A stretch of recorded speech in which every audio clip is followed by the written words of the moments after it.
With the Butt Kicker Gamer 2, what you see and what you hear is what you feel.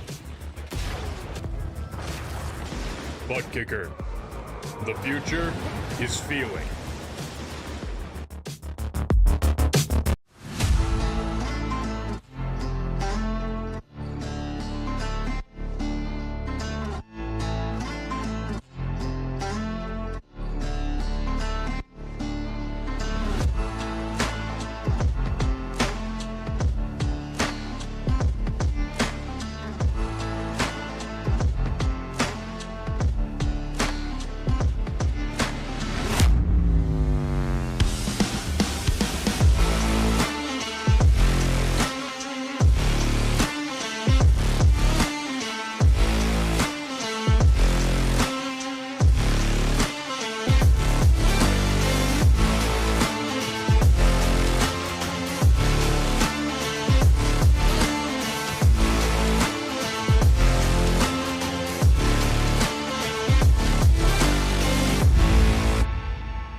The season started off with trips to wide-open racetracks, but it's time to narrow things down. The PRL doubleheader of GT3 action lands at the Hungaroring, and we welcome you to RaceSpotTV to watch it all. Hello everyone, delighted to have your company once again for what is bound to be an enthralling evening of entertainment and potentially of fuel mileage games as well. My name is Arjuna Kankipati, as ever joined alongside by the voice of the PRL, Joey Tebben, as we get set for not one but two races. GT3 Fixed up on the docket first with their 35-minute affair. Joey, the Temple of Speed, and then the bumpy Sebring International Raceway. That's how we started off the campaign. But Hungary, Laguna Seca, Jerez. That's what's up next to lead us to the halfway mark of this season. Yeah, from the Temple of Speed to the Temple of Seb to the Temple of the Hungaroring. It's a very different race from what we've seen in the first two rounds. We're going to have fuel strategy like we haven't seen before all season. It's going to be fuel strategy like we haven't seen for many seasons, actually, with potentially, as we've been hearing, some drivers may be able to pull off a zero stop here at the Hungaroring. We'll get into that a little bit later. Will it work out?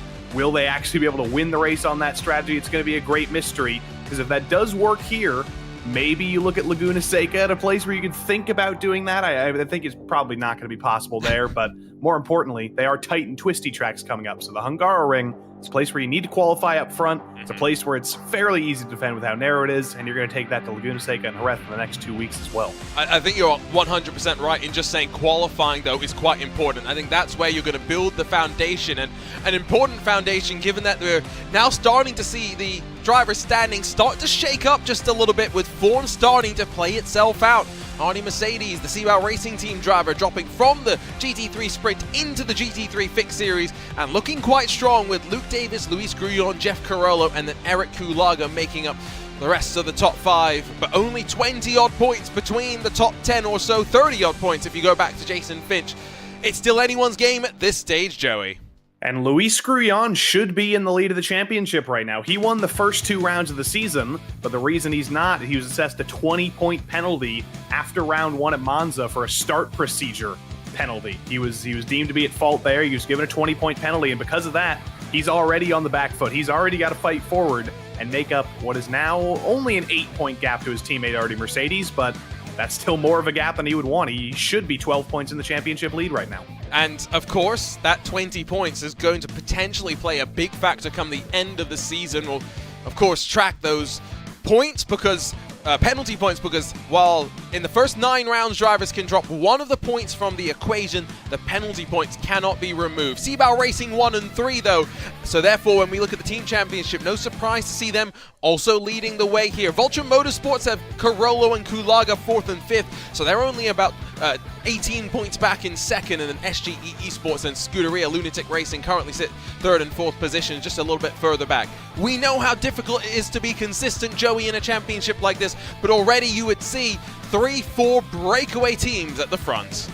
And it does help to spread your net out wide a little bit. That's what Vulture Motorsports and Lunatic and even SGE have an advantage because of. They have 3-car teams. CRT1, that's only a 2-car team. That's only Luis Grullon and Artie Mercedes. So if one of them gets into trouble, or God forbid both of them get into trouble, that's just total destruction for their team's points in any race. So it's always good to have a 3rd driver who can pick up the pieces when one of the first 2 falls apart, and that may be what closes up this team's championship if those 2 CRT drivers run into trouble in a couple of races time, or even today. I noticed your choice of language there. You said when, not if, the team drivers come into strife. It sounds like from your experience in the Precision Racing League, maybe at least you're not thinking you are the most reliable of teammates.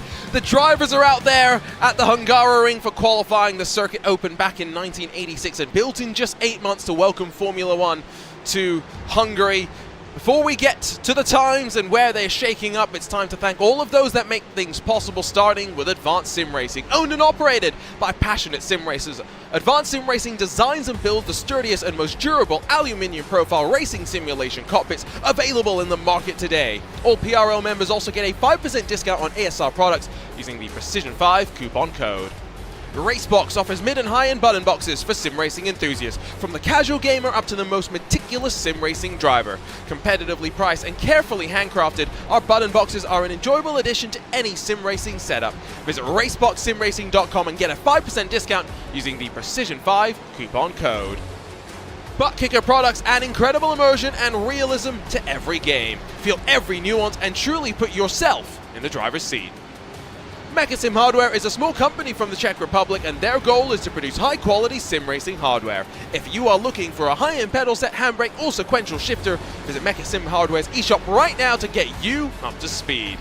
Muradness is a performance lifestyle brand motivated by motorsport and founded by professional race car driver Daniel Morad. For more information, visit muradness.com. And Mr. Hedge iRacing Photography. Capture your finest, proudest, or simply worst moments from your hobby in up to 8K resolution. A great addition to any sim room. This is a track where we expect passing to be difficult, but it is also a track where getting the most out of a qualifying lap is going to require drivers to be brave. Currently the best of them all, Ross Sortino with a 1:44.788, but it's only by a 1/10 of a second, and the margins going back are small. It's almost 20 cars, Joey, split by 1 full second. It's always the case here in the PRL GT3 series on Tuesday nights, both in the Fixed series and in the Sprint series. The gaps are nothing. The gaps are marginal. The margins are marginal. You have to be on it in qualifying. You have to find every last 1/10 you can get. But when you're at the Hungaroring and you have over 40 cars trying to put on qualifying laps in only a 20-minute session, it is very easy to run into traffic. It's very easy to get an off track here and disallow your lap. So you have to be on it as early as possible. You have to be on it all session long because the times are only going to be getting better. And you have to hope that you don't get caught up in traffic on your final couple of laps like it looks like Eric Kulaga might here. Although you say that, finds a couple of 10ths of improvement, good enough to jump him up in towards that 6th spot. There are 41 GT3 machines qualifying right now. Drew DeWee slides up into 30th.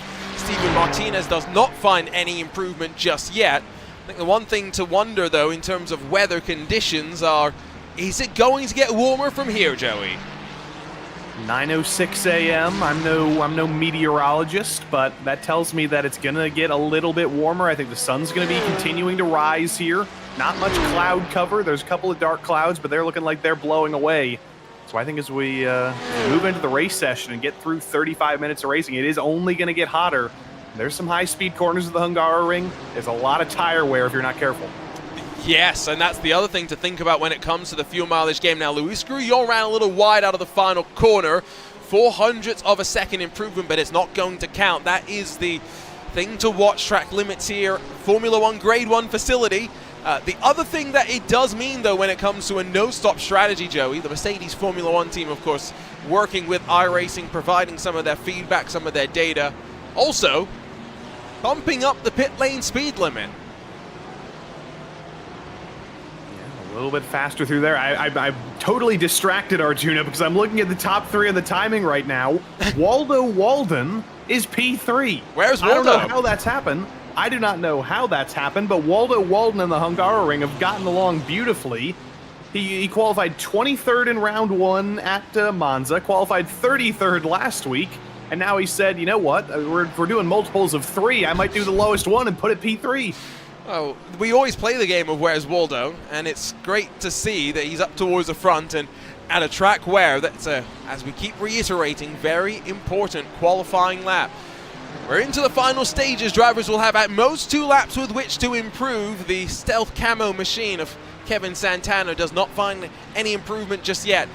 And let's not forget, Joey, fixed setups also does mean that these drivers all are burning off fuel right now. They weren't able to take fuel out to start the session. They've been slowly working away through a 20-minute run.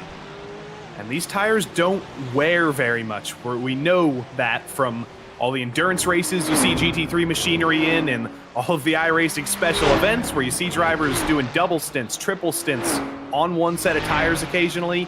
Tire wear is negligible in this series, in this 35-minute race. You're not going to worry about tire wear during the race, and you're not going to worry about tire wear during only 20 minutes of lapping around. So you're only going to get faster, and you're only going to get less fuel in the car and get lighter over the course of the session. Everybody crossing the line now on their final laps, and theoretically, they should be their fastest laps.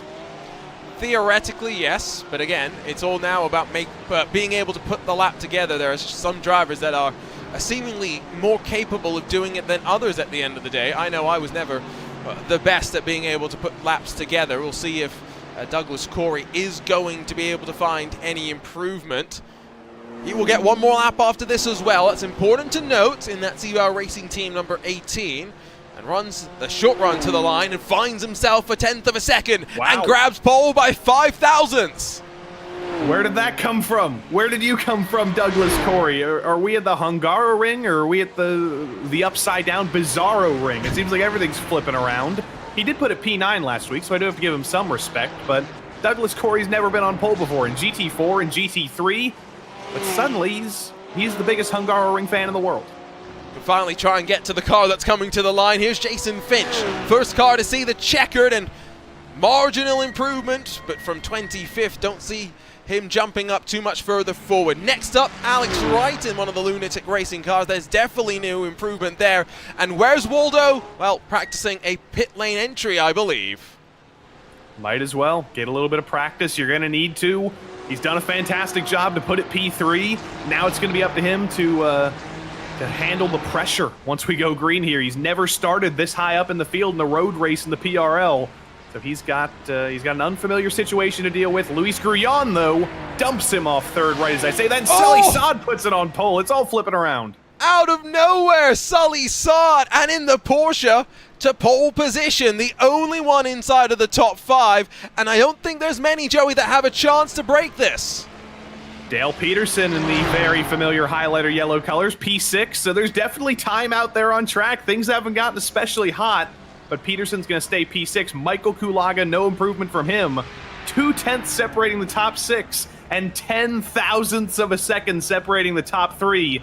This is absolutely insane. There's not going to be any improvement from there from Ross Sortino, I think.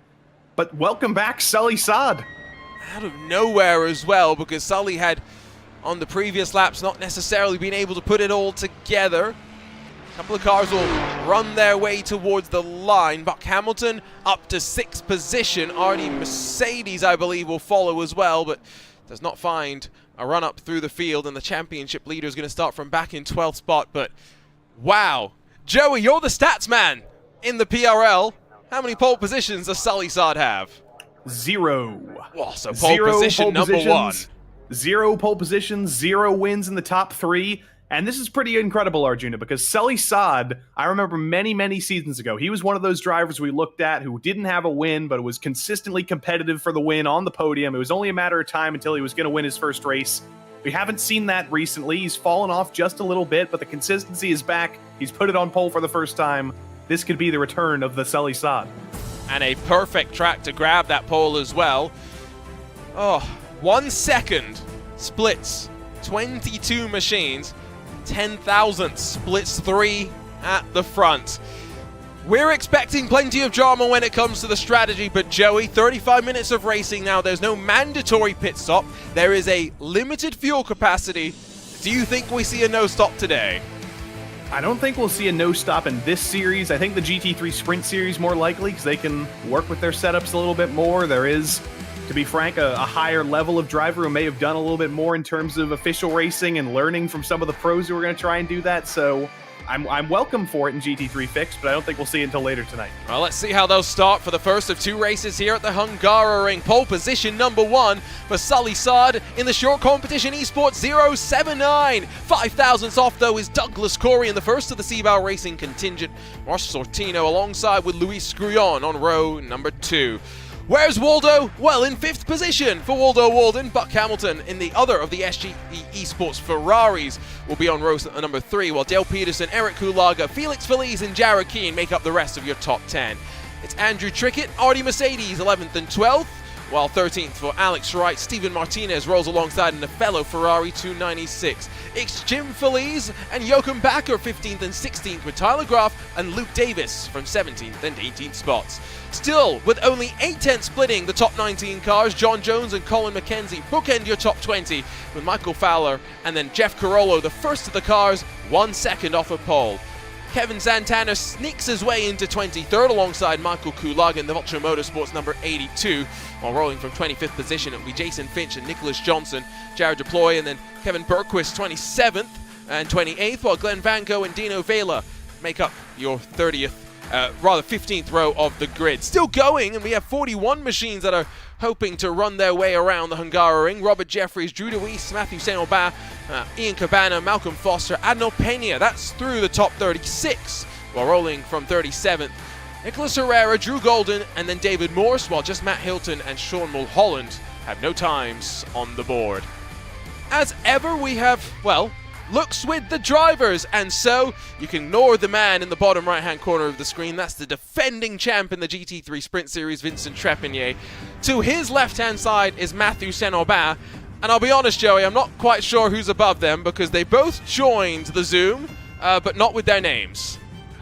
Shame. I mean, that could be Bob Samsung on the left and John Android on the right. I think that is actually Ryan Skalny from the Sprint Series in the FAF hat, so I think that solves that mystery, but I'm trying to read the black box of the guy on the left, and I couldn't do it.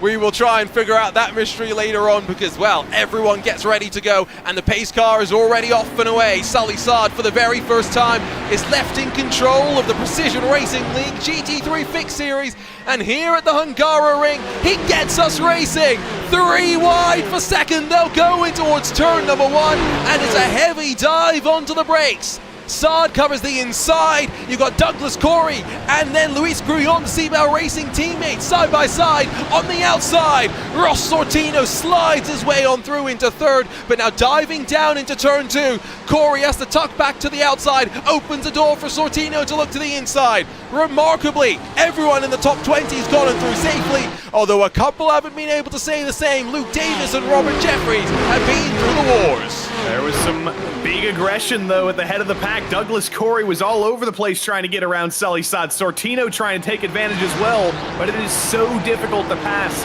in the first sector of the Hungaroring. In the second sector of the Hungaroring, just surviving those first couple of corners was critical for Sully Saad. If he can hang on and keep the tires underneath him for a full lap, he's going to be in control here. He's just got to make sure he doesn't bobble under the pressure. This middle sector with that chicane is always a danger spot as well. I know that Michael Kulaga's had some issues and it continues for him. Chicane proves to be a drama for Kevin Bergquist, Steven Martinez and a couple more.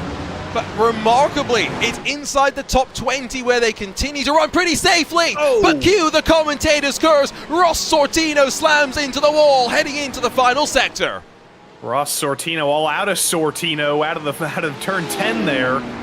Likely on cold tires, like I mentioned, didn't quite have the car underneath him, committed a little bit too much, likely clipped the curb, and unfortunately, it's not a street circuit here at the Hungaroring, but it almost races like that at times. There's walls right against the track, and there was no saving that.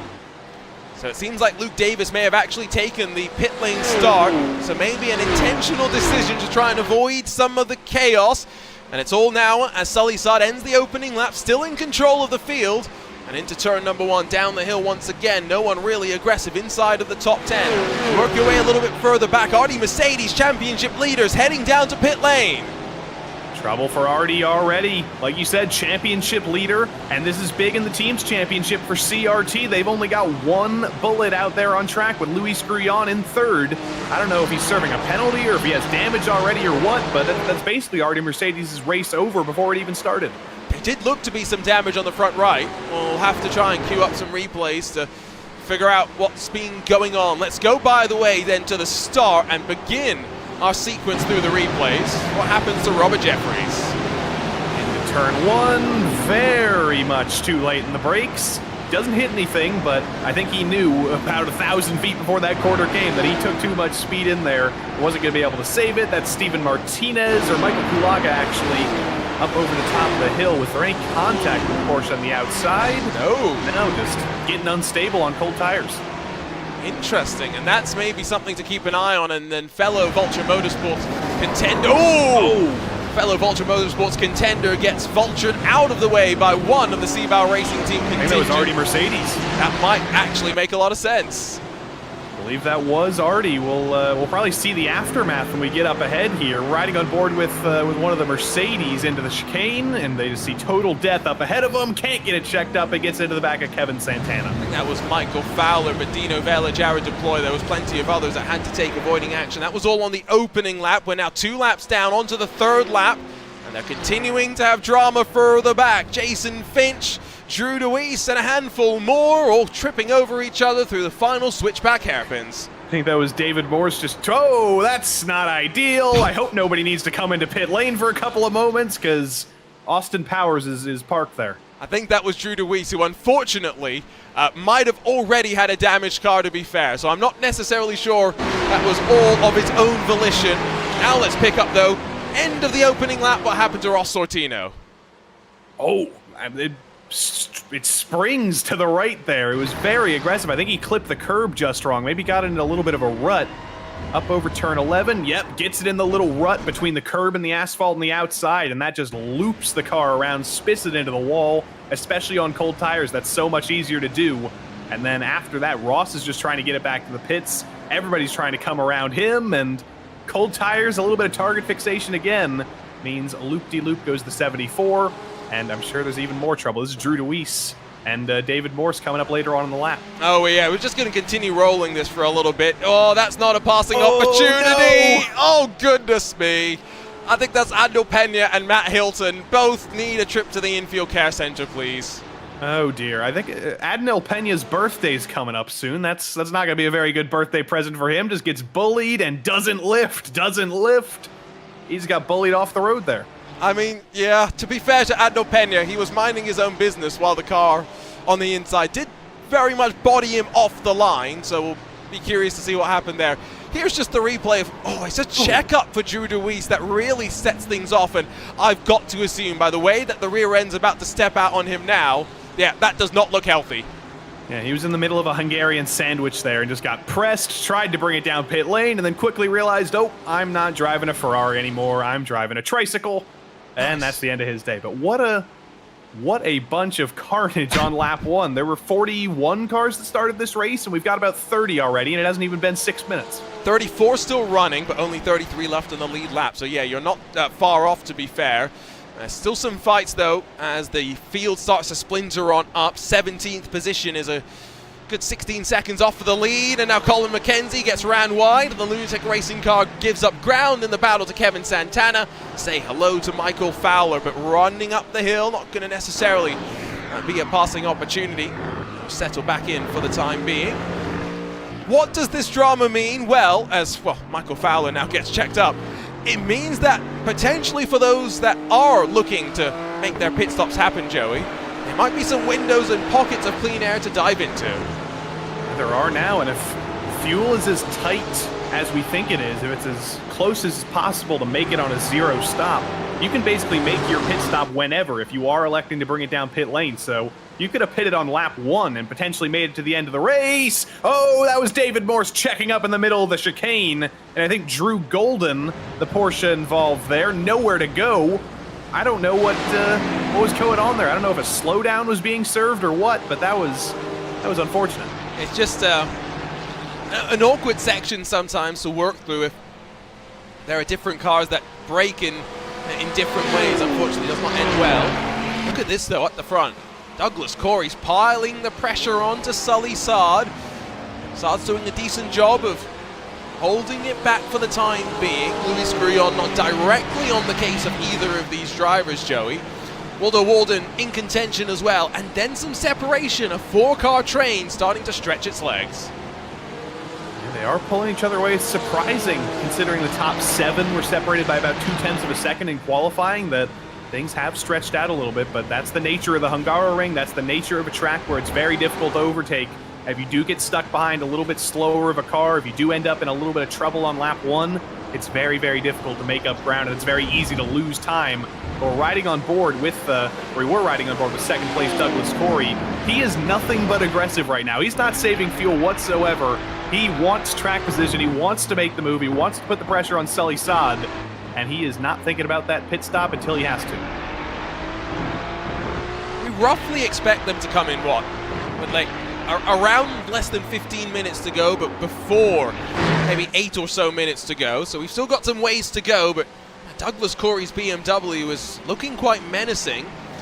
A BMW that you might not traditionally think is the most suited to this track. It's a bit taller, a bit more, some will call it boaty. It's a bit more lumbering than maybe the more nimble Porsche that's in front of it, more sleek and lower to the ground. But with the fixed setup that they're all dealing with, Corey seems to have adapted the most to the quickest to the challenge that the car is presenting. Although out of the final corner, Luis Grullon closes up to his teammate. This is interesting, because it looked like Luis was on the back foot. It looked like this may finally be the week where he doesn't win a race this season. But suddenly, made up 1 spot on lap 1, is right behind his teammate, is only a second behind Sully Saad as well. Luis Grullon could be the spoiler here, who robs either Sully Saad or Douglas Corey of their first wins, and he could go 3 for 3, because he's able to ride behind his teammate. He's probably able to talk to his teammate as well, maybe organize a strategy. Once that pit stop does roll around, Grullon could potentially be in the best position to both jump his teammate Corey, maybe even jump Sully Saad. Of course, it would not be unfitting for a Ferrari to come out on top here.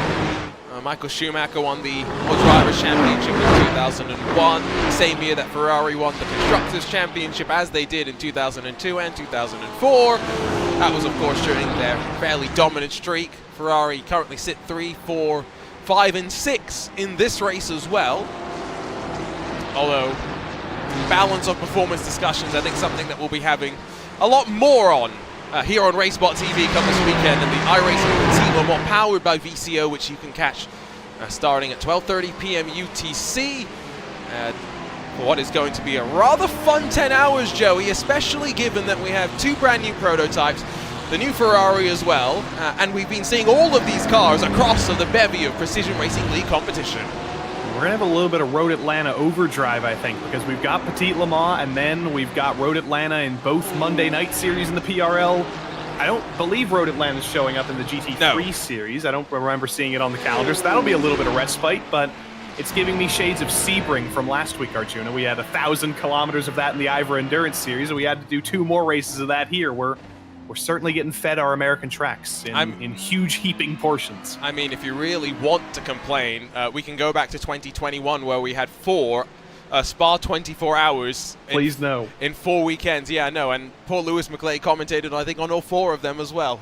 And he could have said a different corner name for every corner in every one of those events. True, that is the great thing about Spa, although I think it is also one of the reasons why some of us commentators never want to see Spa in a GT3 car again. You know what we do want to see? Things happening on strategy. And Jochen Backer said, you know what? Sure, let me try something different. But he's going to be fed out into dirty air. Terrible decision. Directly in front of Steven Martinez, and he's a little bit scared.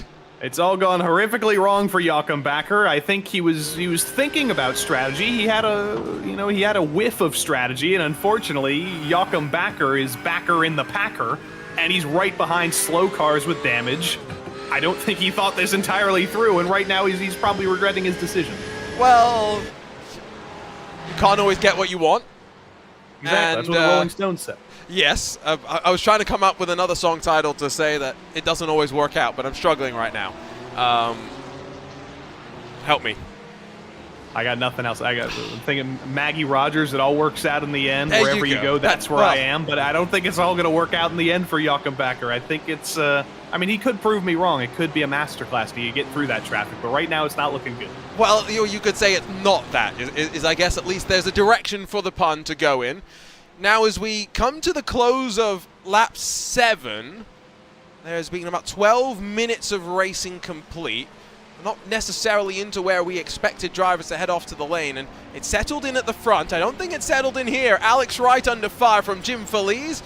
Porsche's alongside, down the hill into the braking zone, a turn 1 that's been reprofiled on a couple of occasions, and the Ferrari swoops out wide but pushes itself almost beyond track limits, and Jared Keen's also gonna say hello.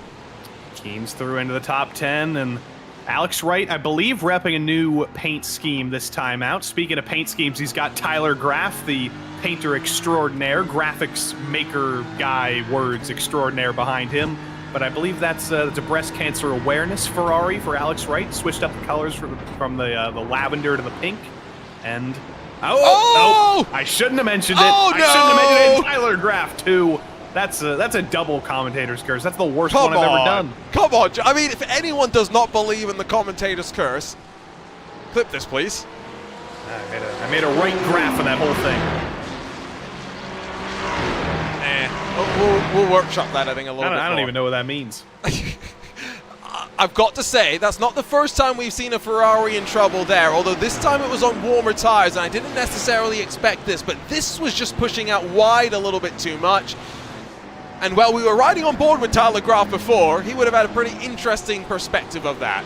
I think, again, it was just the weird geometry of the curb. We'll see it from onboard Tyler Graff here. Wright just goes onto those rumble strips, the green and white, past the red and white curbs, and getting 2 wheels on that and 2 wheels on the asphalt. It's just 2 different levels, elevation-wise. It's 2 different coefficients of friction, and just that little bit of contact loops the car completely around.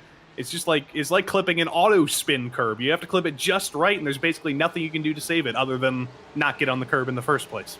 It's an unfortunate end. Tyler Graff had run wide heading up out of turn 4, but unfortunately had not gone wide enough, unfortunately, and so finds himself collected in that one. Here is a look at then subsequent issue for, I believe, Andrew Trickett, also in a Ferrari. It's not been an easy day. Although, to be fair, the Ferrari spare parts department's going to get a busy order book after this one. Not from Mr. Trickett. No, he did a good job of saving it there down the hill. Don't hit the wall trying to recover it. Well done. Trickett did keep it pointed straight there. How many survivors do we have left now? We've got 37 DNFs now, 34 cars that are down to 34th at least. Those are still running, and then 34th down is a DNF. So it's been a race car graveyard so far, and there's still some damaged cars running here in the top 10. Remember, in the top 20, Kevin Santana, he's got some heavy rear end damage. I think a few others in the top 10 do. It's like Mad Max out here. You just got to survive for the next 20 minutes. Oh, that's a good one.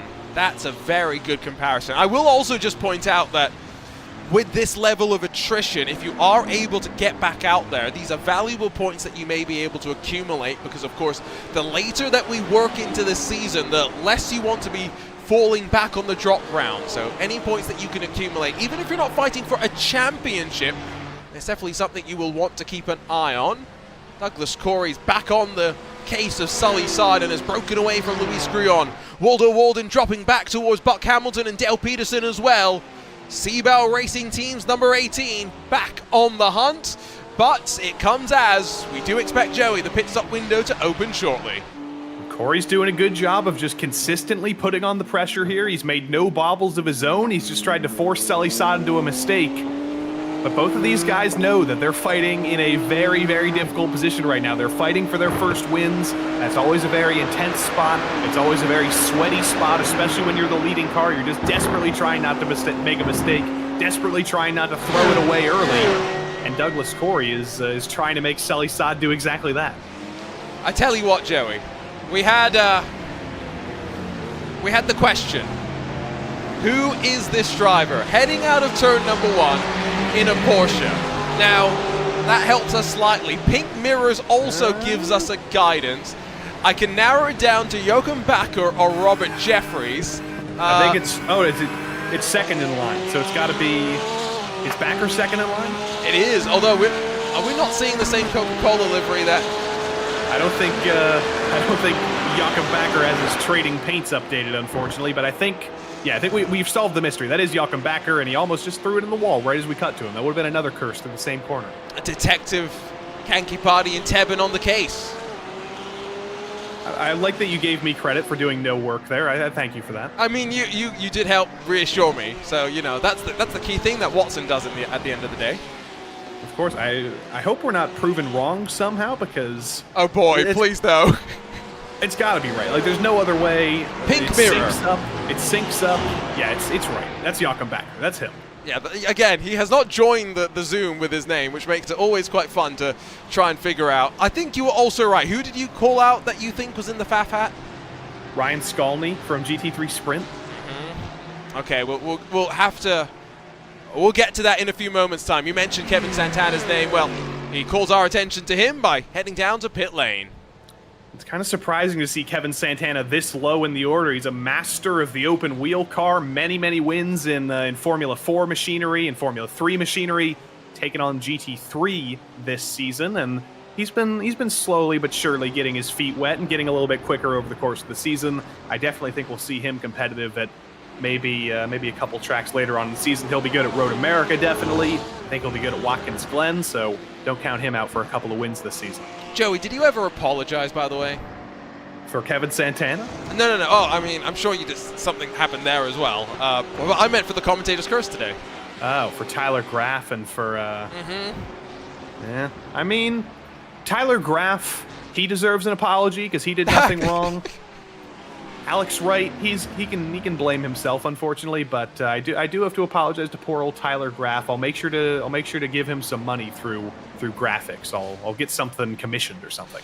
He's jumped into our YouTube chat. Great to see him join us. Don't forget, he was running quite well. Was that at Sebring when his internet died on the final lap? I think so. Or was it Monza? Either one. It could have been one of the two. I'll be honest, my brain has been scrambled this past weekend just by not wearing earplugs while having the Porsche RSR and RS Spider rumble around Laguna Seca. Do you want me to talk louder? Yes, please. Yes. I'll do this for the rest of the broadcast. I will say, have you ever had the privilege of hearing that car in person, Joey? Nope. Oh boy. It's like seeing the pearly gates. It is so loud. It is ridiculous. That is not a legal amount of noise that it makes. Yeah, imagine the people who live around Laguna Seca. This is their favorite weekend of the year, I'm sure. They bought houses around a racetrack. They did, exactly. It's just like know. at the airports. It's just like at Lime Rock, at Brands Hatch. Exactly. Oh, thought for a moment Douglas Corey was going to look to the inside. We are going to Laguna Seca next, by the way, so I'll talk plenty more about my fun there next week. But for the time being, Sully Sard's run a little bit wide. Douglas Corey's just piling on the pressure. Grullon's caught back up. Walden has not. 15 minutes to go. Joey, you can cut the tension with a knife right now. And it was through the rhythm sector that everything kind of went wrong for Sully Saad, so he basically wasn't able to recover until he finally got out of that and came through turn 11. But he is absolutely feeling the pressure. Those tires might be falling off a little bit earlier than they are for Douglas Corey.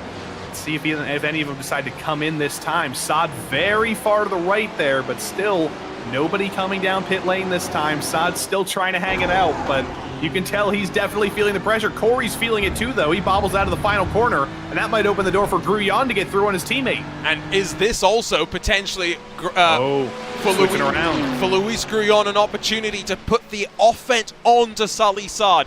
Douglas Corey has tried. Let the Ferrari now have a go for a couple of laps, especially Joey, because we're into the pit stop window. Eric Hulaga is the next to dive down to the lane.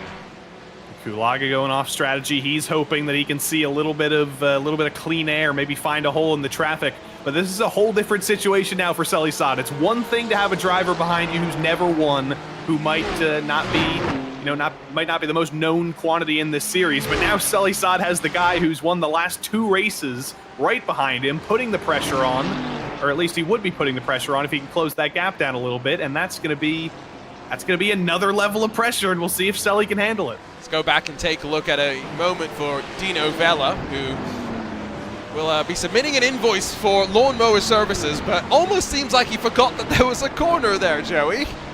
It seems a little bit like that. That's a flat corner there, so I'm not entirely sure what happened coming through turn 8 there. Hey, he must have been distracted by something. Maybe he was trying to sort things out for a pit stop that was coming up, but that's unfortunate. You shouldn't have shown that, Arjuna. You got to apologize to Dino Vella now. Oh, now you're trying to throw me under the bus. I see how it is. You're embarrassing him. You got a Vella vendetta. Oh wow, that's not a bad one actually. More drivers trickle their way down onto the lane, but crucially not many merging out into the path of oncoming traffic. That is exactly what they will want to see. Got fights all the way through the field. Luke Davis, Ian Cabana. This is 26th and 27th positions. They're still out there and fighting. 12 minutes to go. Felix Feliz is going to head down to pit lane while Jim Feliz runs his way through the final corner. And this is very confusing because they're not related. Felix from a completely different state from Jim, but somehow we've got 2 Felizes here in the PRL. You see some organization there. Waldo Walden, Buck Hamilton, and Felix Feliz all into the pits. Those are all teammates for SGE, so there's some organization going on there. Clearly they were all ready to come in the same lap at the same time. Could that be the race-winning strategy? Probably not, but it could very well be a podium-winning strategy if things start to fall apart up front. Douglas Corey's lost some ground, hasn't he? Maybe just with traffic, because they have had to work past a couple of cars, with the pit cycles, but also just with the delta in pace. These 3 at the front have been quite relentlessly in the low 145s and have been able to trickle down into the high 144s on occasion as well. Concertina's back up through that chicane. Very careful with the placement of the car on the sausage curbs. We'll say Corey's having to work that wheel both directions on occasion. The car is a little bit loose on power down, seems a little bit tight as well on entry. And you mentioned the Laguna Seca's coming up next week. This smells a lot like what Laguna Seca is going to smell like next week. Riding in line, just trying to put the pressure on with a rhythm track. And making mistakes, or not making mistakes, and getting track position is going to be the most important thing. So this is good practice for Sully Saad for next week and for Jerez coming up. Here we go. He can keep this defense masterclass up, but he's going to come down pit lane here, and he's got to hope he was able to save more fuel than Luis Gruyon, because they're going to be separated by nothing. It's going to come down to the length of the stops. And Douglas Corey in that BMW will stay out an additional lap. Pit lane's going to be a busy place. I think with Peterson, Feliz, King, Carollo, McKenzie, and maybe even Johnson all expected this time by. But it's a race of the crews as the drivers race their way into the lane and hit their marks. Neither has to back up, and now no tires. It's all about the fuel going in. It's a little bit of a cleaner run into the box for Gruyon. He's out. Saad comes out behind him. Luis Gruyon jumps Sully Saad in the pits. And now can Sully Saad get him back? He's on offense for the first time.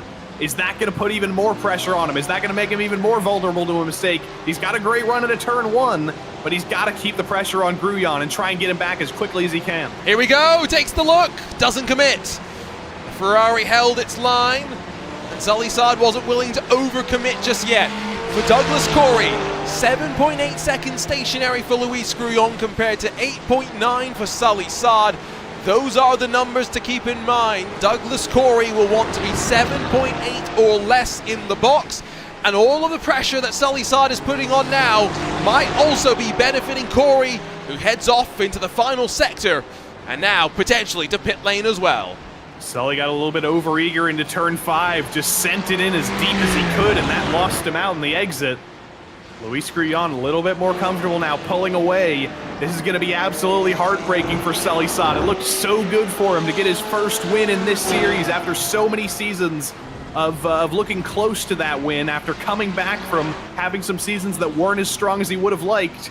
His best chance, it may be falling apart now, and his hope right now, I think, is that Luis Grullon doesn't take this win, that Douglas maybe takes the win if he can jump his teammate. That was very tentative on entry there from Douglas Corey, was down below the limiter before he even got to the limiter line.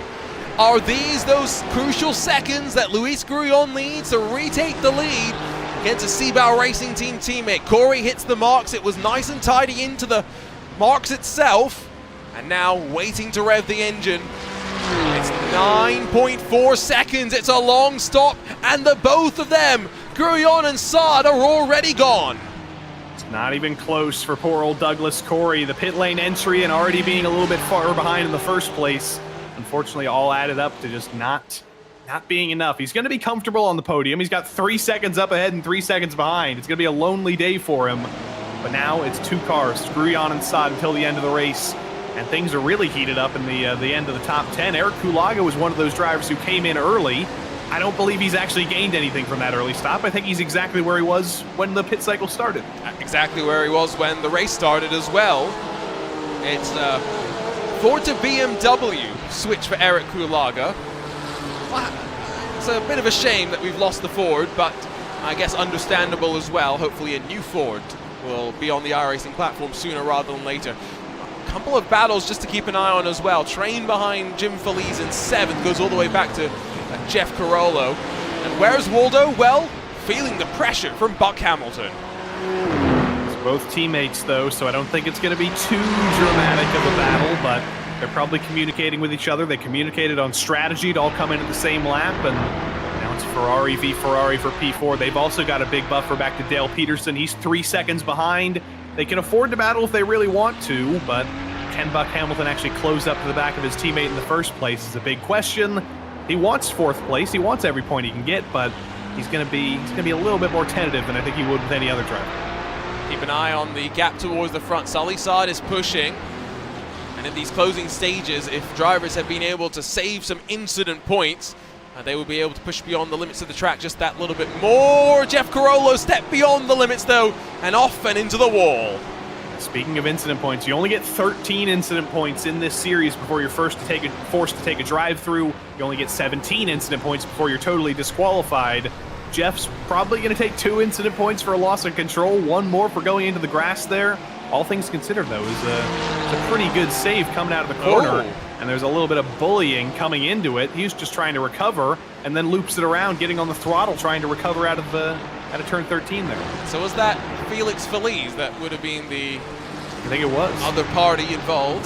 We'll see what Arnaud Genet has to say about all of this. Chief Driver Steward of the Precision Racing League. Gap at the front's holding steady. And while one Shure Esports car is on the charge, Sully Saad, of course, hunting for the lead. The second of them, Jochen Backer, has Colin McKenzie in front and Michael Fowler behind. Remember, Jochen Backer was one of the early stoppers, ended up in deep traffic. It really looked like it was a decision that immediately backfired for him, but I'm gonna rewind on my other screen here and look where Mr. Backer was before the pit cycle kicked off. He's in 15th now. I think when he came in, he was 13th. So he hasn't lost as much as I thought, but he has still lost out, and he is still a couple more spots than he really should be here. The actual great thing about this sort of an angle is that we still get to see some of the face. We see enough of the hand, but we also kind of get this over-the-shoulder look. That means we don't need an onboard camera in-game, and we can just ride with Jochen Backer over the shoulder and see what's happening from the wider shot. Well, it looks like he just came home from work. He's still in his shirt, yeah. He's still in his work shirt. To be fair, this race begins at what? Well, qualifying begins at 5:20 East Pacific, excuse me. So if you are on the West Coast, then it is. Looks like a man who's got to write payrolls. Well, speaking of payroll, I've got a funny story, but I'll save that for the VCO Esports studio. You'll have to make sure that you subscribe to hear that story with Michael Conti next Tuesday. Jeff Carollo is on the West Coast, by the way. There you go. And I'm betting if we asked him where does he work, he might even work in payroll. But Jeff Carollo, Felix Felice, and Kevin Santana, they're only split by about 1.8 seconds right now. Another little battle pack with 4 minutes to go. This is the great thing about Precision Racing League, Joey. No matter what speed you have, you will always find people to battle with. Yeah, that's the benefit of having 41 cars in a race. It's chaos at times, especially in qualifying, but once things start to get strung out, you're basically guaranteed to have a buddy to race with if you can keep it on the road. Felix Feliz is having some trouble keeping it on the road again, too deep into turn 5. Turns in very, very late there, but he's lucky because Kevin Santana behind made exactly the same mistake. He makes exactly the same mistake again into the chicane. Kevin could have a battle for 11th on his hand, but unfortunately he's followed Felix into 2 straight mistakes. They're all following each other into the mistakes right now, and seemingly Sully Saad's pressure is dropping off as we head towards what will be 2 laps to run here on the 3rd round of the Precision Racing League 2023 Season 4 GT3 Fixed Series. Luis Grullon is 2 laps away from making it 3 in a row. Sully Saad 1.5 seconds away from that first PRL win. He's going to be very Sully sad right now because it looks like it is getting away from him, but Luis Grullon really came onto the scene this season in the GT3 Fixed Series as kind of an unknown. He was in the Sprint Series last season. Wasn't as competitive as he would have liked to be, so he came down to the Fixed Series. No custom setups here. Came in with his teammates to try and win the Drivers and Teams Championships, and if he can complete 2 more laps here totally clean, that's going to be 3 wins out of the first 3 races. That's dominance like we've only seen from a couple of other drivers this season and some of the top drivers who have that level of dominance. So Luis Grullon's going to be feeling good for the rest of the season. Could it even be a 10 out of 10? Uptown Gary Brown, of course, won, 6 out of 10 races on his way to the championship and the promotion to the GT3 Sprint Series. We'll see how that plays out. Dino Vella's down the lane. This not seemingly for fuel either. This seems to be for the incident limit. Yeah, and unfortunately, he's going to be thinking back to his little oopsie when he ended up off the road in turn 8, and he's thinking, if I didn't get that 1 incident point for that off track, I wouldn't have had to serve that drive-through. Bad luck, but they all add up. Every single one of them. I know from personal experience, I've been disqualified for multiple PRL races because you think 13's a pretty big number, and then you start to add 4 and 4 and 1 and 2, and suddenly it's a very small number. See a comment from Matt Scherf. Another season with a dominant driver. I'll say this. Luis Grullon's not having it all his own way this season by any means. Gary Brown had a couple of races where he just ran away at the front. I think especially going to Laguna Seca next, Jerez after that. We've got a couple of races where you cannot expect a driver to be able to run away in the same sort of manner. And Luis Grullon is not going to have it all his own way. Seabell Racing Team, though, looking very, very strong with a couple more of their drivers joining the ranks of the GT3 Fixed Series. And I think we're on to the final lap of the race now, and Sully Saad is still 2 seconds off of the Ferrari that runs its way down into turn 3. Unfortunately, it looks like the win's over. Kevin Santana getting by Felix Feliz out of the final corner. I assume it was a bad exit out of Feliz. Just a little bit of trouble that he's been having over the last couple laps. Here it is, up over the top of the hill. Actually, not a slide, a slowdown most likely from getting too wide out there. Had to lift off of it, had to let Santana through. That's Kevin Santana up into P11. He's going to be unhappy with that, though. He's a driver with winning caliber in the PRL.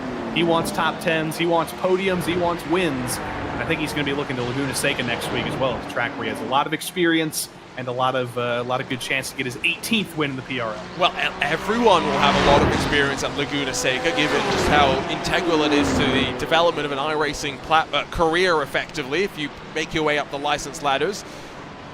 But yeah, Luis Grullon, final sector. What more is there to say, Joey, as he gets ready to make it 3 on the row? And they've been difficult wins. Remember back in Monza, had a ding-dong battle with Ross Sortino in the first half of the race, had an excellent battle with his teammate Artur Mercedes at Sebring. It hasn't been easy, but it's been threezy. Not leading the championship all because of one moment at the start of the season, but now 3 races in a row. Luis Grullon wins once more, taking top honors at the Hungaroring. Sully Saad will grab second. Will be slightly dejected, sure not to grab the first victory after getting his very first pole position, but ultimately a very solid drive to grab second place. We'll wait for the rest to come to the line. It's not going to be too many, unfortunately. 40 took the green, only 28 Joey are left on the leading lap. The Hungaroring meat grinder today. It spat a lot of drivers out. There were a lot of carbon fiber pieces that I'm sure some happy virtual fans are going to be very excited to take away. Last couple drivers coming to the line. This is important to at least get to the end of the race. Score all the points you can. You only get points if you complete 50% of the race in the Road Series and the PRL, so just making it to a finish gives you an advantage over some of the drivers who weren't so lucky today. And again, that 10-round championship, the first 9 rounds, 1 bad round can be excluded. But it's why you're seeing all these drivers pushing to the end. They don't want to be leaning on it. Dino Vella, Luke Davis, drag race to the line. Vella's going to come out just in front. And that drive-through penalty put him into that spot. Laguna Seca is a track where track limits have a very different sort of a risk, and I don't necessarily think we're going to be talking about the drive-through penalty in the same sort of way. Final 2 or 3 cars will make their way to the line. We'll grab a look at the results, and then we will hopefully head on down to the podium and grab a chat with our podium sitters and grab some perspectives on what was a fascinating race for all. Very interesting for Drew DeWeese. Is that a Ferrari? You tell me. I don't even know. That looks like a black hole. I mean, somebody call Carl Sagan, bring him back, because we've made a discovery here. It looks like a black hole from the front, but somehow there's still some silver that shows from the rear of the car. Boy, was it a dramatic race for plenty. Here's a look at the race results. Luis Grullon 2.3 seconds clear on his way to 3 on a bounce. Sully Saad will grab second. Ultimately, after getting his first pole position, still searching for the first victory, but splitting the Seabell Racing teammates. Douglas Corey grabs third, a slightly longer pit stop, compromising him at the end. It's SGE Esports 4 and 5, Waldo Walden in front of Buck Hamilton, with Dale Peterson, Jim Felice, Eric Kulaga, Jared Keane, and then Jeff Carollo making up the rest of your top 10. 11th for Kevin Santana, 12th for Felix Felice, John Jones, Colin McKenzie, and then Joachim Backer, 13th, 14th, and 15th, with Michael Fowler, Nicholas Johnson, Jared Deploy, Glenn Vanko, and then Steven Martinez making up the rest of your top 20. Some of those drivers having to come through the wars, but at least finishing on the lead lap, as could be said for Dino Vella, Luke Davis, Kevin Berquist, Ian Cabana, Matthew St. Aubin, Malcolm Foster, Nicholas Herrera, Andrew Trickett. Although 1 lap down for Robert Jeffries, Drew Golden, and then Michael Kulaga before you get into the used car lot.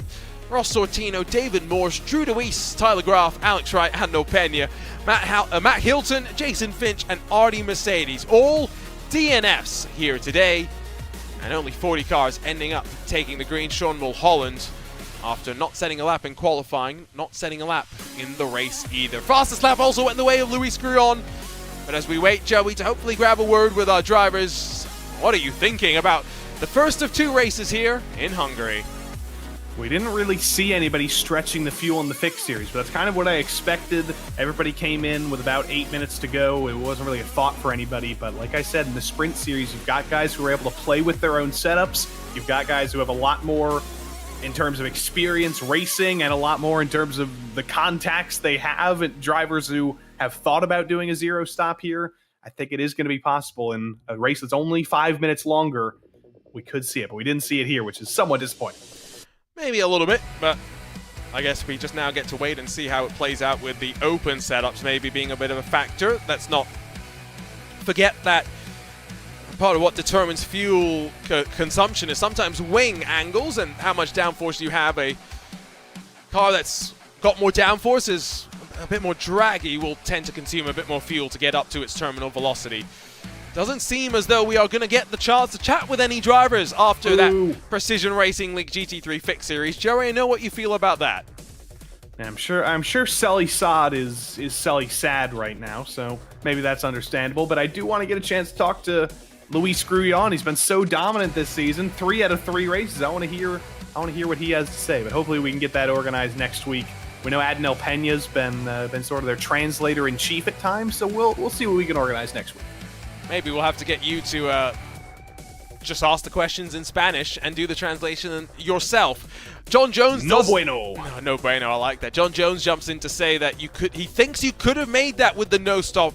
When he made his stop, he only needed about 15 liters of fuel. Keep that in mind when we head on forward to the second race of the night. But since there's no interviews, let's look on forward. WeatherTech Raceway Laguna Seca. I'll just reiterate what I say every time I talk about this track. Yes, the corkscrew is great, Joey, but it's not the scariest, it's not the most difficult, and it's by no means the most important corner at this track. Well, I think, Arjuna, what I'm going to do next week is I'm just not going to show up. I'm going to take a nap from 8:30 p.m. to 10:30 p.m. I'm going to let you do the Arjuna Seca podcast. Oh, no. And we're going to let you do that for 2 hours. I'll give you a treat next week. Oh, no. Do you just not like Laguna Seca, or do you just not like me? I mean, it's a question of both, but it's a place that's going to be difficult to pass. It's a place where track position is very important. It's going to look a little bit like the Hungaroring again, and I have a feeling that we're going to hear some Porsche stories. We're going to hear some Laguna Seca corner stories, and we're going to see a lot of death up over the top of the hill and into turn 1, as is tradition in the dry lagoon. Oh, I think I have to bring out plenty of Porsche stories, just because I don't get the sense there's going to be many actual things happening on track to keep it interesting for us. What I will also just note is the track's been repaved in the real world, right? But it does not mean that the bumpy surface that we have in the sim is by any means easy. And track limits are maybe a talking point in a different way, Joey. Sand, gravel, whatever you want to call it on either side. But also sausage curbs, especially at the very important turn number 6. Yeah, the old dusty sausage. That's the most difficult corner on the track. High commitment, high speed, tiny little bit of brakes. We're going to talk a lot about that in qualifying, I'm sure, because there's a lot of time to be gained there. But I'm disappointed in you, Arjuna. You, of all people, with your Bay Area geological knowledge, should know there's no sand at Laguna Seca. It's simply dry grass. There's no sand. You should be ashamed. Get out of the booth. I'm kicking you out. I'll take you to Laguna Seca, and we'll see what you actually think about sand there, because there is definitely sand there, as I could attest by the sand in my car now leaving the facility. So yeah, I will say, 80,000 people there. I don't know how they managed to fit that many people into that track. After that, just harass before we close out the first half of the season, and look at the back half, Joey. Tight tracks for the next 3 weeks, including this round, but then Road America, Interlagos, yes, Lebanon is going to be the one, once again, tighter track before we return to wider, faster tracks like Fuji and Watkins Glen. But I get the feeling like there's not going to be too many more races where qualifying is so important. Yeah, once we get to Road America, that's always one of the great shakeups. We had one of the greatest PRL finishes in history at Road America in the GT3 Fixed series a couple of seasons ago. If you go back to season 2, or not season 2, it was season 4 of 2022 on RaceSpotTV. If you go to that after this and watch that replay, you won't be disappointed. Lebanon, I'm very excited for that. I'm scared for that, but I am excited for that because it's such a wild card. We have no idea how that race is going to go. I can guarantee you about 90% of the field has never driven that track before or never even seen the layout, so that could be another place where things just get totally shaken up, and somebody who finished 33rd all season long could end up dominating that just because they learned it a little bit quicker. Have you ever done a lap at Circuit Lebanon? I did when it first came out. I actually took the Ferrari 296 around there as a little bit of studying, and I, to put it in one word, died. What about before? Had you ever heard of the track before it came to iRacing? I'd heard of the track before, just because it's one of those random, obscure French tracks, but I'd never seen the layout before. I wouldn't have been able to pick it out. I didn't know it was like a geological oddity with 1,000 feet of elevation change or whatever. It's a bizarre track, but it's going to be interesting. Well, I'll tell you what, I'm looking forward to it, but it's time for us to return our focus back to the Hungaroring, ready to go for the second of the GT3 doubleheader, this time with 5 more minutes on the clock maybe some more fuel saving, and most importantly, with open setups. It's time to go for the Precision Racing League GT3 Sprint Series in what has been a wild opening 2 rounds so far. We expected this to be maybe the strongest Precision Racing League GT3 field ever, maybe even the strongest ever Precision Racing League field. And boy, has it not disappointed.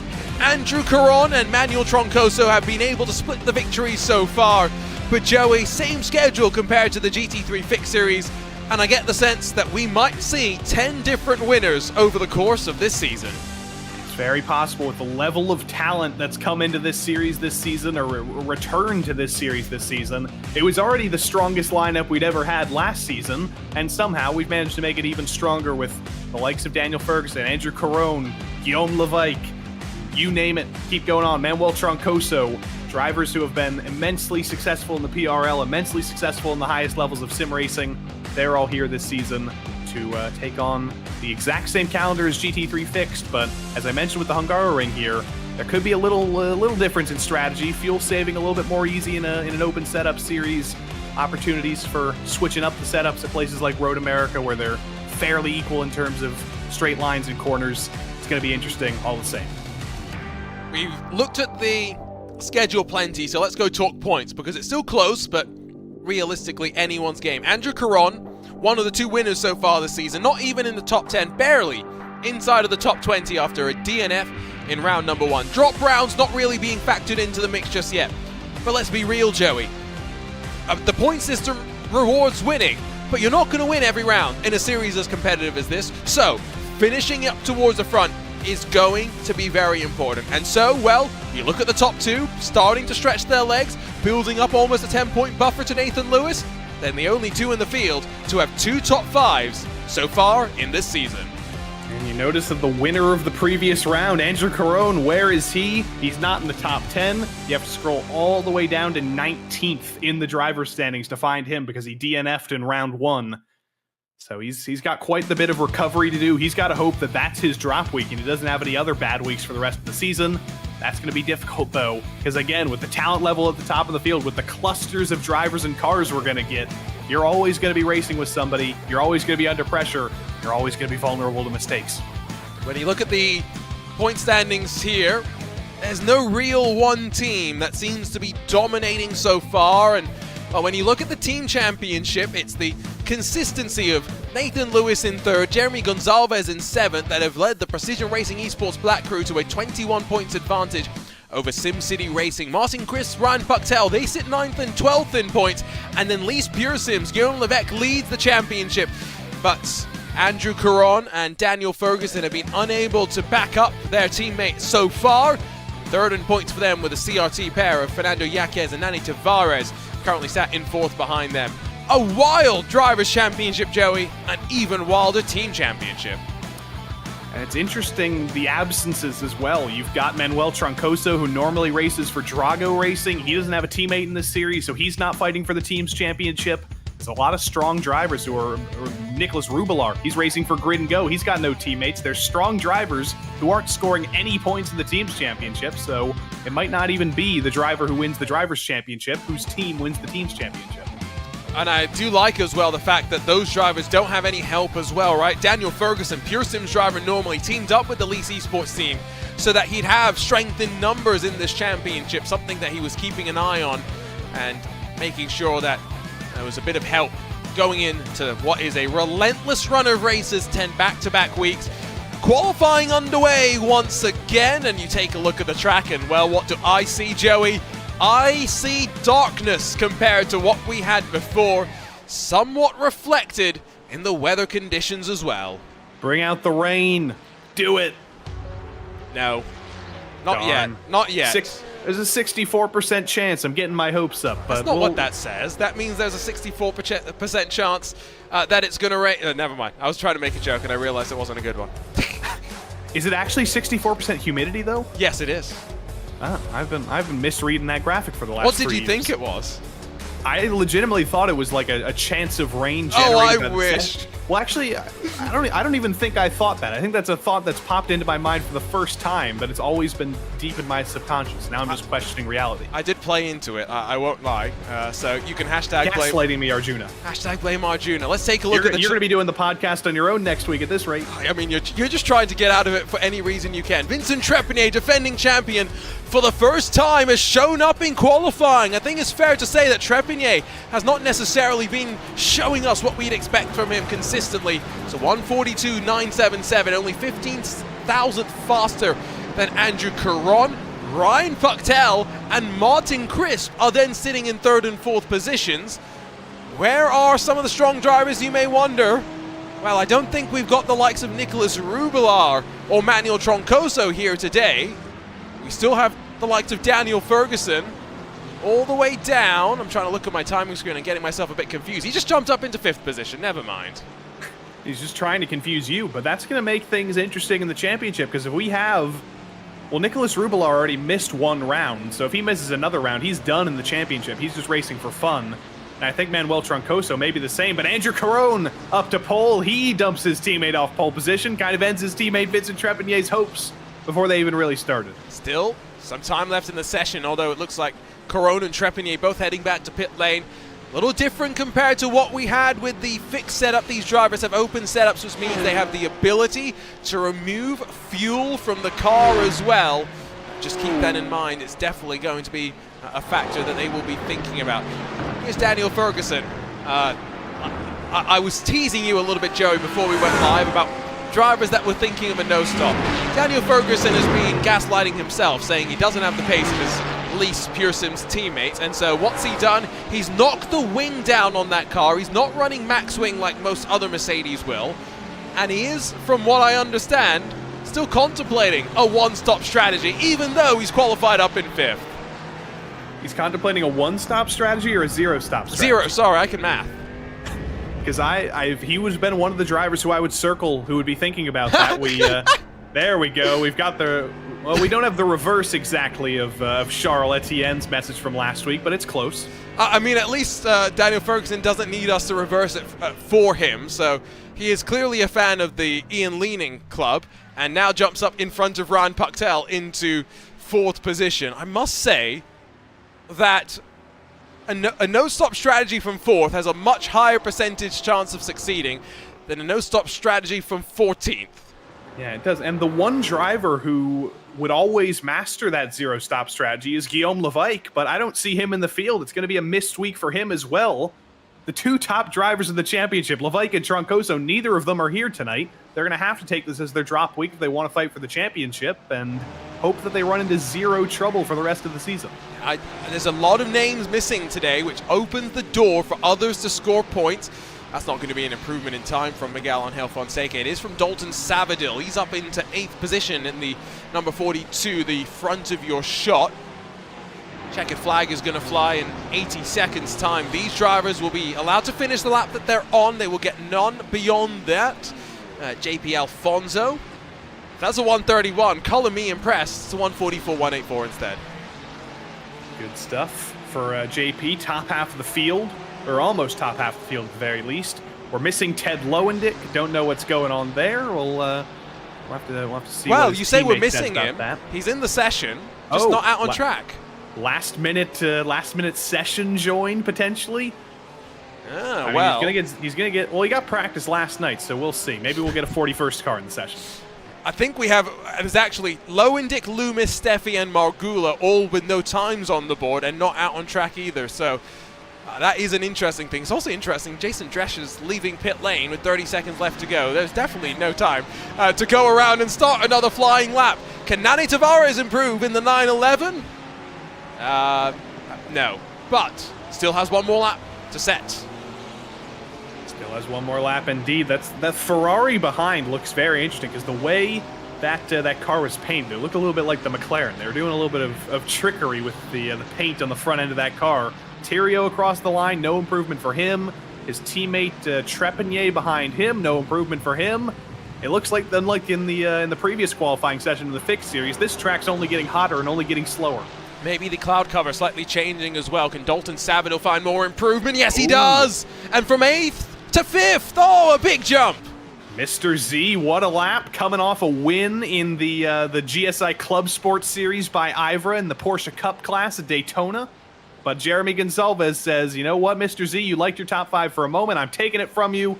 Diego Ere does improve as well, only by a couple pinches of a thousandth of a second. Here come the improvements. The Shore Esports McLaren, I was about to say Mercedes, that's a Formula 1 mix-up there, improves, but only in terms of time. And now with the checkered flag officially out in the session, who else will be able to find themselves running up through the order? Faris Nasser not going to improve, so 25th the best. But the 116 is going to start. Here come the rest, scampering out of the final corner. First up, Marc-Andre Desjardins in that Ferrari for Unit Sim Sport. 144.647, going to jump him up in front of Keith Bonilla, but that's it, just one spot gained. Plenty of work to do. Tyler Campbell runs to the line. Dominic Olivier, I think, is still out there on track, but there's not many top contenders, I'd say, still out there, Joey. Olivier gets one spot, though. The 99 jumps up to 9th place ahead of Alessandro Torchio. Charles-Etienne Boucher, another one of the Lease Esports drivers. No sign this week. Boo hiss. At least he's flipped himself around for us, so yay. At least he has. I like the air hockey table in the background as well. I wish I had one of those. I always love the insight that we get into what these drivers have behind them. There's Rafael Franco practicing a bit of a pit entry there in the Sol 4 GT in the field. And it's Patrick Bachelard, who's not trending on an improvement on this lap. And you can hear the engine spooling up out of the penultimate corner. Rounds that momentum through. Dab of brakes, just trying to trail the car in and get it spun around with that mid-engine layout. Turbo spool up, runs to the line, and indeed 3/10 slower. Final car to finish up in qualifying though. And Joey Caron in a field where hundreds and thousands, usually the margins, a 10th.5 clear at the front. And the defending winner won at Sebring last week, so he's coming off a high. He's coming in hot, but strategy, that's the name of the game for the 40-minute race coming up. Can he do a zero stop? Can Ferguson do a zero stop? Can anybody do a zero stop? And if they do, is that actually going to be the race-winning strategy? It's a total mystery, and that's a good thing, because we need a little bit of mystery here. We love a good fuel mystery as well. Detectives Kanki Party and Tebben will be on the case once again, but 40 minutes to work our way through that case. For now, it's time to work our way through the 40-plus machines that will get underway here at the Hungaroring. It is an all-Lease Esports front row, but it's Caron and Trepanier in the Mercedes and Porsche that split themselves by 10th.5. Martin Crisps rocks up into 3rd spot, while Daniel Ferguson will roll alongside on the outside of row number 2. It's Jeremy Gonsalves leading the charge for the points leaders in the Team Championship Precision Racing Esports Black, alongside with Dalton Savadil in the second of the SimCity Racing machines, while Ryan Pucktel backs up the contingent inside of Charles-Etienne Boucher. Dominic Olivier and then Alessandro Torchio, 9th and 10th positions with Fernando Yaquez, and then Simon Terrio just missing out on a top 10 start. Nani Tavares, Juan Malagon, 13th and 14th for the Seabauer Racing team with Josiah Farrow, and then Boris Avando, 15th and 16th spots. Michael Terrafino's joined the short competition squad. He's alongside Unit Sim Sports' Arnaud Genet on row 9, while out of the through your top 20, Kevin Simpson and Miguel Fonseca. JP Alfonso, Diego Ere, Kwok Nin, Tyler Campbell all roll through the front 12 rows. Faris Nasser, Gary Brown, Ray Dominguez, David Mendoza, Nick McLaughlin, and Patrick Bachelard make up the rest of your top 30. 1.3 seconds back for Miles Brown. Mark Anthony Hinkson is alongside and hoping for less drama than the opening 2 weeks. Rafael Franco, Kevin Norris, Jason Dresser, and then Errol Urexoy with some work to do from back in 36th position. Justin Delano, Marc-Andre Desjardins, Keith Bonilla, Joseph Carnes, Ted Lowendick, and then Lance Loomis, all rolling through your field, including Peter Margula and Jay Steffi, a couple of cars with no times on the board. Much like with the GT3 Fixed series, we've got a bevy of driver cams to look through, and they almost don't fit on the screen. You've got Nick McLaughlin in the top left. He's been joined by Vincent Trepanier, Arnaud Genet, and Kwok Nin. Down below them, JP Alfonso, Charles-Etienne Boucher, Kevin Norris, and Daniel Ferguson. Below them, the final full row, Faris Nasser, Miguel Fonseca, and new for this week, Jason Drescher. just in time. Ted Lowendick has joined us with the background. Ray Dominguez has shown up with his actual background rather than a background of his background. But someone's hungry for Hungary, Joey. Yeah, and he's stuffing fries into his face just as we say that. I don't know what. Well, now I do. I was trying to connect what hippos have to do with Hungary, and then I remember the word hungry.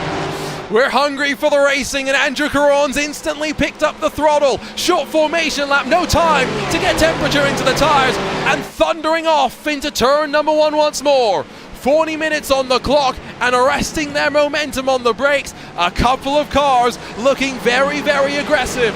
Caron, Trepanier, Crisp, and then Gonzalez, the rest of the top 4, trickling down the hill into turn number 2. Some drivers, you can already tell, tucked back into line, thinking about the fuel mileage. But Joey, there's a long, long way still left to go. I don't think there's about half the field that got really caught out by that short pace lap. There's a bunch of stragglers just trying to get in line at the back of the field. But up front, 1, 1, 1, 1. They're all in line through turn 4. Everybody's got things resolved for the moment, but as we come into turn 5 here, some drivers trying to make it work around the outside. I think that's Faro in the least Ferrari around the outside, and Nane Tavares into the chicane. Can't make it work. Tavares is later on the brakes. And fortunately, Faro doesn't get pressured by Genet, but going around, Diego Ere got caught up there. Not the only one on this opening lap to have had some drama. Didn't know that Michael Terrafino is also on the flatbed and directly back down towards the pit lane. But Caron leads them into the final sector. 6/10 clear of Trepanier, Crisp, Gonzalez, and Ferguson, the rest of the top 5, as Boucher looks up the inside of his least Pearson's teammate.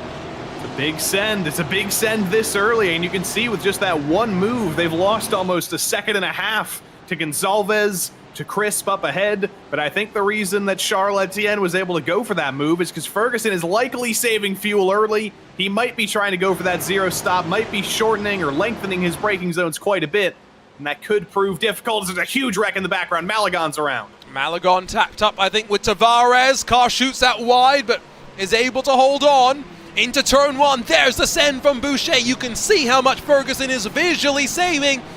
3 wide, down the hill, and like a bat out of hell, JP Alfonso gets the elbows out. That was not very nice. That was the bowling ball of the century there.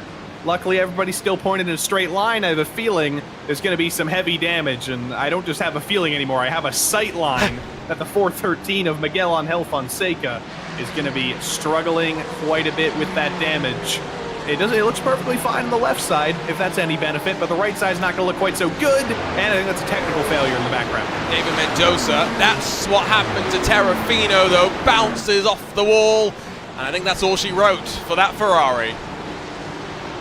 Yep, coming out of the corner. Oh, there was a little bit of contact with Fonseca, actually. I think that's what tipped him around. There was no saving that after that went on. Here's what happened in the chicane.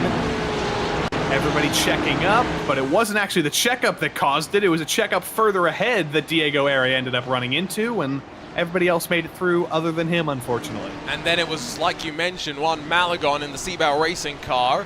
What happens through the final corner? Now, it is a Porsche, so the rear end is where the weight is, but gets tagged by the 22, and then that's where Nane Tavares joined the fun. So Boris Avando's the one that will be reporting to Arnaud Genet. Oh, and I think that wasn't a technical failure from that Mercedes we saw. That was losing a rear wing coming onto the incident scene. You can see, we ride on board here, coming through, totally blind through the final corner. Suddenly there's a Porsche there, and suddenly there is no rear wing on that Mercedes. Let's go see what it was like for, well, rear wing snapped back into existence, but clearly the car not all well, and unfortunately for Mendoza, that was all that she wrote. Now, what happened to Petter Margula? Still plenty more replays to take a look at. This is back in 41st position, or just carries a bit too much speed through the corner. And there, the car span around. Daniel Ferguson has lost 4 positions already and is down to 8th spot now and continuing to bleed those crucial spots on track. Remember, every spot lost is crucial track position as well. Well, Arjuna, I was a silly guy in the previous race, and I didn't take notes of how long the pit delta was. So if Ferguson has to be careful not to lose too much time here, because he can lose all the time in the world if he is going for the zero stop, but he can't lose probably 25 to 30 seconds. If he falls that far behind, he's completely out of contention for making this work. But if he can stay within that window, he could fall as deep in the order as he wants, as long as he's within that time window. Great thing about having so many webcams is now we get plenty of time to, at a track like this, where maybe there's not going to be too much wheel-to-wheel racing, look at what the drivers are looking at and where the focus is. Must say, Martin Crisp has rocked up with a very fast SimCity racing car.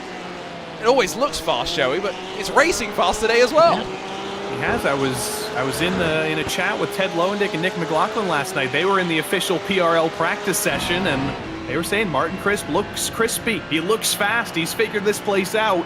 And the driver who has described his occupation right now as retired old man, clearly he's found a lot of time here to practice the Hungaroring, and it's doing him very, very well. We've got Ferguson slide backwards, still continuing, by the way. I did mention that might be running less swing, gives him more speed in a straight line, but slower through the corners. All just in aid of the no-stop strategy. He's already 8 seconds off of the leader, though, with not even 6 minutes ran off the clock. If the pit delta is, what, a minute, I already feel like Daniel Ferguson's trending in the wrong direction. Well, actually, I think we have an expert, we have a pair of expert analysts that we could ask, Arjuna. We could get an exact number on the pit delta. Well, asking the Purple People leaders is maybe stretching the word expert, but as Fernando Yaquez gets past Ryan Puctel, and Simon Terrio does as well, goodness. 1 moment running wide, Puctel loses 2 for the price of 1. I tell you what, that's not a bad idea. Who do you feel like we should disturb more? I feel like because Ted Lowendick showed up late, it's only fair that we disturb him. Yeah, I think I agree. Ted, what's the pit delta? Oh, God. What? You're asking me questions? I didn't get any practice. Nick, what's the pit delta? The pit delta? I don't know. We need the exact number because we're trying to calculate. Daniel Ferguson, we think he's likely going for a 0 stop, and we want to know how far back he can fall and not... I don't Nick think said a 0 stop is liters? doable. You got to save like 15, 14 liters worth of fuel. Well, if he's not doing a 0 stop, he's very slow. So I think he better hope he's doing a 0 stop. Yeah, So, that would. I mean, if anyone can do it, it's one of those guys. But that's Fergie did it here last time, I think. But we were Long Beach. But things are different now because you can't key. use the clutch, right? Yeah. To cheat. Well, not cheat, but use it to your advantage. Coast. That's slander. That's slander, Ted. But we're going to drag those 2 guys out, Arjuna. They're going to continue strategizing. They didn't even know the pit delta. So I hope they can start discussing that and maybe start thinking about strategy 8 minutes into the race. Disgraceful. I mean, lack of preparation. I mean, team manager at the Purple People leaders surely cannot be impressed at that. But we got the Roval tomorrow night. They got more things to focus on. I mean, where's their priority? Simon Terrio sails up the inside of Daniel Ferguson. His priority was getting on through without losing any more time. Okay, both Lowendick and McLaughlin did sound pretty convinced that a no-stop is not possible. Yeah, but with all due respect to my 2 Atomic McLevin-Dick teammates from Wednesday night, do I trust them to be able to do a 0 stop, or do I trust Mr. Daniel Ferguson to be able to do a 0 stop? Whoa! He's had the time to break out the Sharpie in the middle of the race. That tells me that he is driving at about 70% right now. He's not at 100%. He's got time to write things on a piece of paper. Hey, he doesn't even have a surface to write on. Hey, I had to fill my car back up, and invoice for the fuel. I was glad that I could because it was pushing 6 liters, $6 a gallon over here in California. Daniel Ferguson is also out here in the Bay Area as well. So yes, fuel is expensive, and I don't blame him for this strategy. Although I still, as I told him when he initially suggested that the no-stop was his preferred option for today, did suggest it was a little bit ludicrous. Well, besides that, whatever you want to call it, Andrew Caron has settled in quite nicely here to a 1.8 second lead. Yeah, he's been ludicrous. He's just run away from his teammate Vincent Trepanier, who, by the way, is the defending champion of this series. Andrew Caron coming in as the owner and founder of Lease Esports, repping the brand, repping up front, but not representing them on camera, Arjuna. Basically, all of his teammates have provided their Zoom perspectives for us, but not Andrew. We got to change that next week. I mean, true. Is it anything to do with Canadian internet, maybe? I'm just wondering. I mean, if that's his excuse, Vincent Trepannier's made it work. True. Charles-Étienne Boucher's made True. it work. Ferguson made it work. Well, I mean, that's Ferguson, not American it's internet. Not, it's not so, Canadian internet, but it's still a teammate. You got to rep the brand, Andrew. We want to see you. Well, the only, if we want to be really picky now, represent the brand, we need ASR shirts. We need them too. And when I say we, I mean you and me directly. Well, I want a shirt, and I also want like a wax-coated plastic cup with the colors of this car. That actually would sound quite interesting. You know what you could also do with these colors? I'm only saying it because I bought a tie-dye t-shirt this past weekend. Tie-dye with these colors would be very, very good. It's the creamy white makes me think of snack opportunities too. Maybe an ASR themed candy. Now I'm getting too many ideas. This Milk is why I'm chocolate. not in the branding team. I like the sound of that. Charles-Étienne Boucher looks quite calm, I must say. He was aggressive in getting past Daniel Ferguson. I don't think I necessarily blame him, given that he is now almost 8 seconds removed from the number 16 Lise Pursim's car. You can see Dalton Savadil, Dominic Olivier behind in that fire-breathing McLaren. Justin Delano is coming down to the pit lane from what I believe. And hypothetically, you could do this, Joey, if you felt that you were losing too much time being stuck behind others. Yeah, it's very interesting. He's not going to come out behind anybody because he was a little bit further in the pack, so this may be his strategy to find clean air, get out of traffic, because this is happening right ahead of where Justin Delano was. Miguel Angel Fonseca, Kwok Nin, Faraz Nasser, everybody throw a blanket over about 5 cars. They're battling for 19th right now, and if you can get clean air, you might be able to get all these guys. And some of these drivers, including the likes of Fonseca, have had multiple dashes of contact so far today, so definitely suboptimal. We look on board with Miguel Angel Fonseca, who's over the seasons given us varying different angles. This is the one where we can see the round rim. Seems like a very big rim. It looks like he's driving a bus. I think it's a 330 millimeter rim. It's a big old one. Put him in contact with Vincent Trepanier. Let's compare that with the city bus wheel. Well, most sim rigs and most racing wheels will be closer to, especially in a GT3 car and Formula cars, lower than 300. It's 290, 270 is kind of the sweet spot. But I guess in a sim rig where you don't have to necessarily be so compact, right, in the packaging of the car, maybe there is somewhat of an advantage to be had by being a bit more comfortable with a wider steering wheel. I think he is far away from it as well, but right. it looks funny. It looks like he's driving a pizza. It's huge. Well, okay, bit of contrast then. So we've looked at Miguel. You know who's chasing him down? Of course, Kwok Nin. Miguel's in reality. Kwok Nin's in virtual reality. Hopefully, not in virtual insanity. I mean, he might be feeling virtual insanity right now because Miguel's driving away from him, but from driving a pizza, a giant wheel, is the tiniest little Formula rim in the world for Miguel Angel Fonseca. It's like he's driving a Nintendo Switch. There's nothing to grip onto. This is absolutely bizarre that the two drivers with the most different wheels on the grid, they found each other on pace, as they have done very, very often. Both these guys, long-time PRL GT3 drivers, have fought for AM championships in the past in this series, now fighting at the top level, and they've managed to even out somehow. This is, I think, a 270 millimeter rim. Also, of course, made by Fanatec, so there's some similarities there. I think for the first time as well, we get a look at Faraz Nasser with the webcam. So, hello, Faraz. Delighted that we get to see inside behind the wheel. And a triple screen setup's got the mic pointed down. That looks like the McLaren Fanatec as well, GT3 steering wheel. I love the look that we're getting through the field today, and it continues. Do you want to keep going, Joey? Do you want to? Absolutely. Let's get the carousel of entertainment going. It's Tuesday night. We can keep going back in this train. Caven Norris, say hello. Hi, Caven.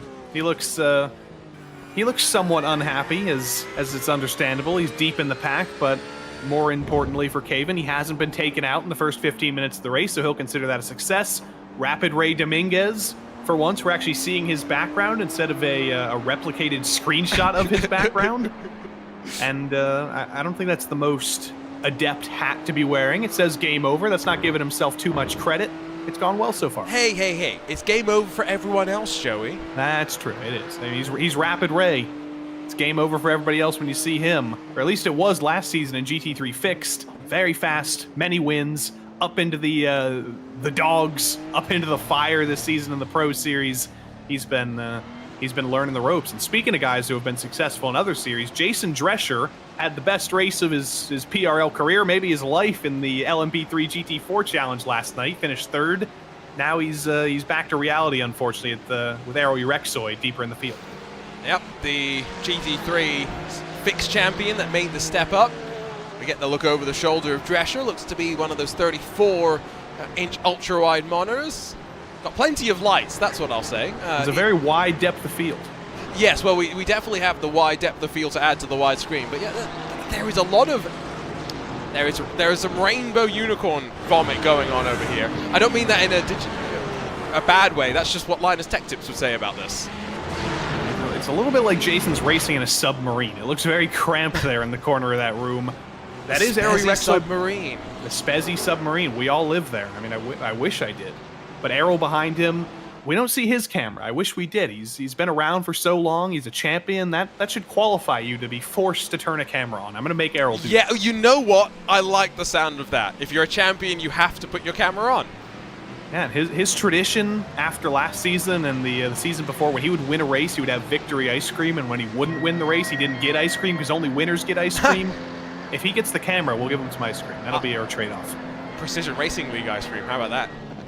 I'm here for it. Well, it would be kind of weird because it would be gray ice cream. It would be Boris Ovando colored, but we'll think about it. You could make it blue colored ice cream, blueberry flavored. Then I guess it would have to be French Canadian ice cream. It would have to be poutine flavored. Wait, that's not a bad point. Could make it look like poutine as well. Like it could have the texture and stuff. We are going very much down a rabbit hole. That's sometimes what happens at Hungary. Boris Ovando, we saw him dive onto pit lane. I am hungry, actually. It's 7 o'clock in the evening, Joey. Thanks for reminding me. BorisOvando's headed down to pit lane, but 2.5 seconds now. Andrew Caron continues just to edge away at the front from Vincent Trepanier, from Martin Crisp, from Jeremy Gonzalez. Caron make it 2 wins in 2023, Season 4. It's looking pretty good for him. It's looking less good for Martin Crisp. He's got Jeremy Gonzalez sending it to the inside. Nothing gonna happen there, but Gonsalves is on the attack on Martin Crisp. He wants his Ferrari to be the Ferrari on the podium. And I just learned last week, Arjun, I've gone my whole PRL life without knowing this. Jeremy Gonsalves, one of 2 drivers in the field representing Barbados. He's one of the group of the island drivers. Him and Dominic and Mark Anthony Hinkson and everybody from the Dominican Republic, all representing a part of the world we don't talk about much on iRacing. And it's a North American festival up here in the top 5. There's 5 drivers from North America, and none of them are American. How interesting is that? Sometimes I'm disappointed that Joey doesn't know everything about every driver in the Precision Racing League. It's unacceptable. Bonk. Bonk, indeed. And again, that curb on the outside, it's just the way that sometimes drivers run over it catches out Joseph Carnus in this situation. And then, straight lines across the track, but in remarkably, somewhat safe fashion. Not often that you would say a sentence like that. Pit stops continuing, by the way. Gary Brown, Josiah Farrow. More contenders slowly making their way down onto the lane. But almost halfway through this 40-minute race, Daniel Ferguson, still the only driver that we can visually tell has been trying to go for a no-stop strategy. He's only 16 seconds off of the race lead, Joey. And that's pretty good. That's definitely going to be within the pit delta. And we've started to see our first couple pit stops. Josiah Farrow, Nane Tavares, Kwok Nin, 27 seconds was their pit delta. So imagine Daniel Ferguson probably has to stay within about 21, 22 seconds because you are rolling through pit lane. You're not stopped for 27 seconds. If he can be within that margin, he might be safe. But we also have to remember, if he gets the lead after the pit cycle, that's one thing. He still has to make it to the end of the race. So he can have a 6-second lead. He's still going to be saving fuel the entire rest of the race. He has a drafting buddy for the time being in the form of Ryan Pucktel. I think that is exactly what Ferguson would somewhat have been hoping for. To the line, lap 11 closed. Caron's lead extended to 2.6 seconds. Gonzalez now the one, a little bit more putting the pressure on to Chris still. But Boucher's closed up that margin. Zavadil and Oliveira are relatively close as well. And one driver that we had become accustomed to seeing in some slightly different colors in a previous season, Joey. But switching over to the Rory Sports red and white, it's been a difficult start to the season for Tokyo. Seemingly came good in qualifying, running a solid top 10 so far. Yeah, he's kind of back to where we saw him last season. Remember the debut or the opener of last season at Watkins Glen? Torquio was on the podium, and he told us he was kind of surprised by that. He didn't really expect to be on the podium for the rest of the season. Unfortunately, he was right about that, but now he's back on pace, and he's on for a very good result. Even if Ferguson does end up getting by him with his strategy, it'll still be a top 10, or it'll be a top 10 guaranteed, because there goes Terrio around. And it's the same place, and it's what, the third or fourth Ferrari claimed victim by the curb on the outside of turn number 4. Lost the entirety of the front end, and no magic amount of engineering is going to make that a quick repair job. I'm sorry, the engineers over at Maranello, but Alfaris Nasser leading that second group on through. You mentioned that Miguel Angel Fonseca was going to break away. Miguel Angel Fonseca is flying right now. He is flying away. 5 seconds now on Faraz Nasser. He's basically got nothing to worry about, does Miguel Fonseca. He's actually looking forward because Tyler Campbell's only a second ahead of him.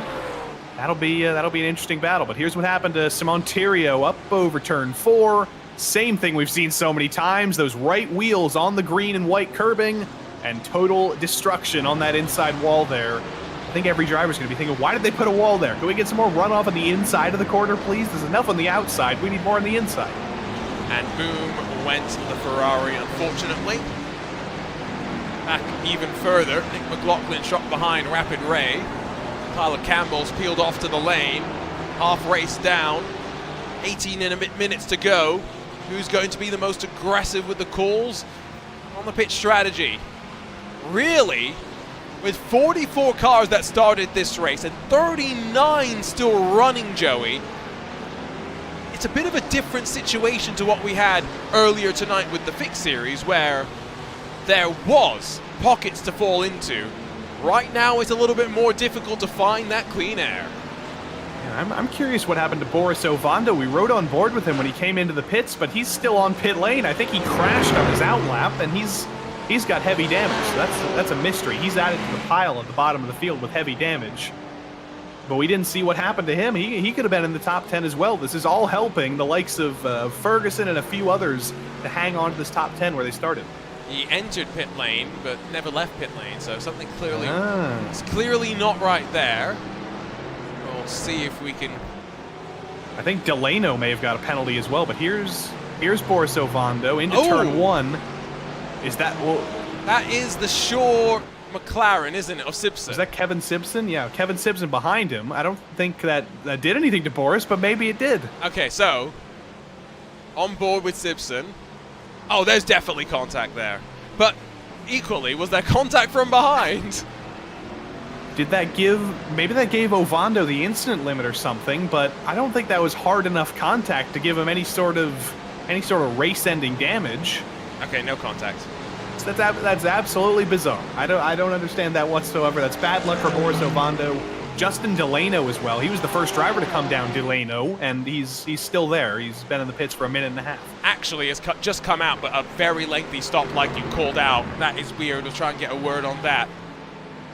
Detectives Kankipati and Tebben have not cracked the case just yet, but we will hopefully have it sorted out by the end of the race. What we do know, 3 seconds for Caron now at the front. Margin to Ferguson, the only car again that we're thinking that's on the no stop, is now only almost up to 20 seconds. The delta is that we're really thinking about that sort of time. Ferguson has already lost the lead. However, I don't think that was ever really the call for Daniel Ferguson, Joey. Clearly the no stop is someone that thinks that they don't have the speed to fight for a top 5, trying to slide their way in there. Yeah, I really don't know if Ferguson's strategy is going to work out now, because it's 19 seconds now. It's probably going to be 20 seconds in 2 laps' time. He might come out in the lead if everybody ahead pits, but I don't know if he'd be able to stay there. I feel like he would be a sitting duck. I feel like he's fighting for the podium now. But here comes the first stops from the top 10. No. We got a delta. Oh, we do. Guillaume Levesque, who's not racing, into the YouTube chat. 26 seconds.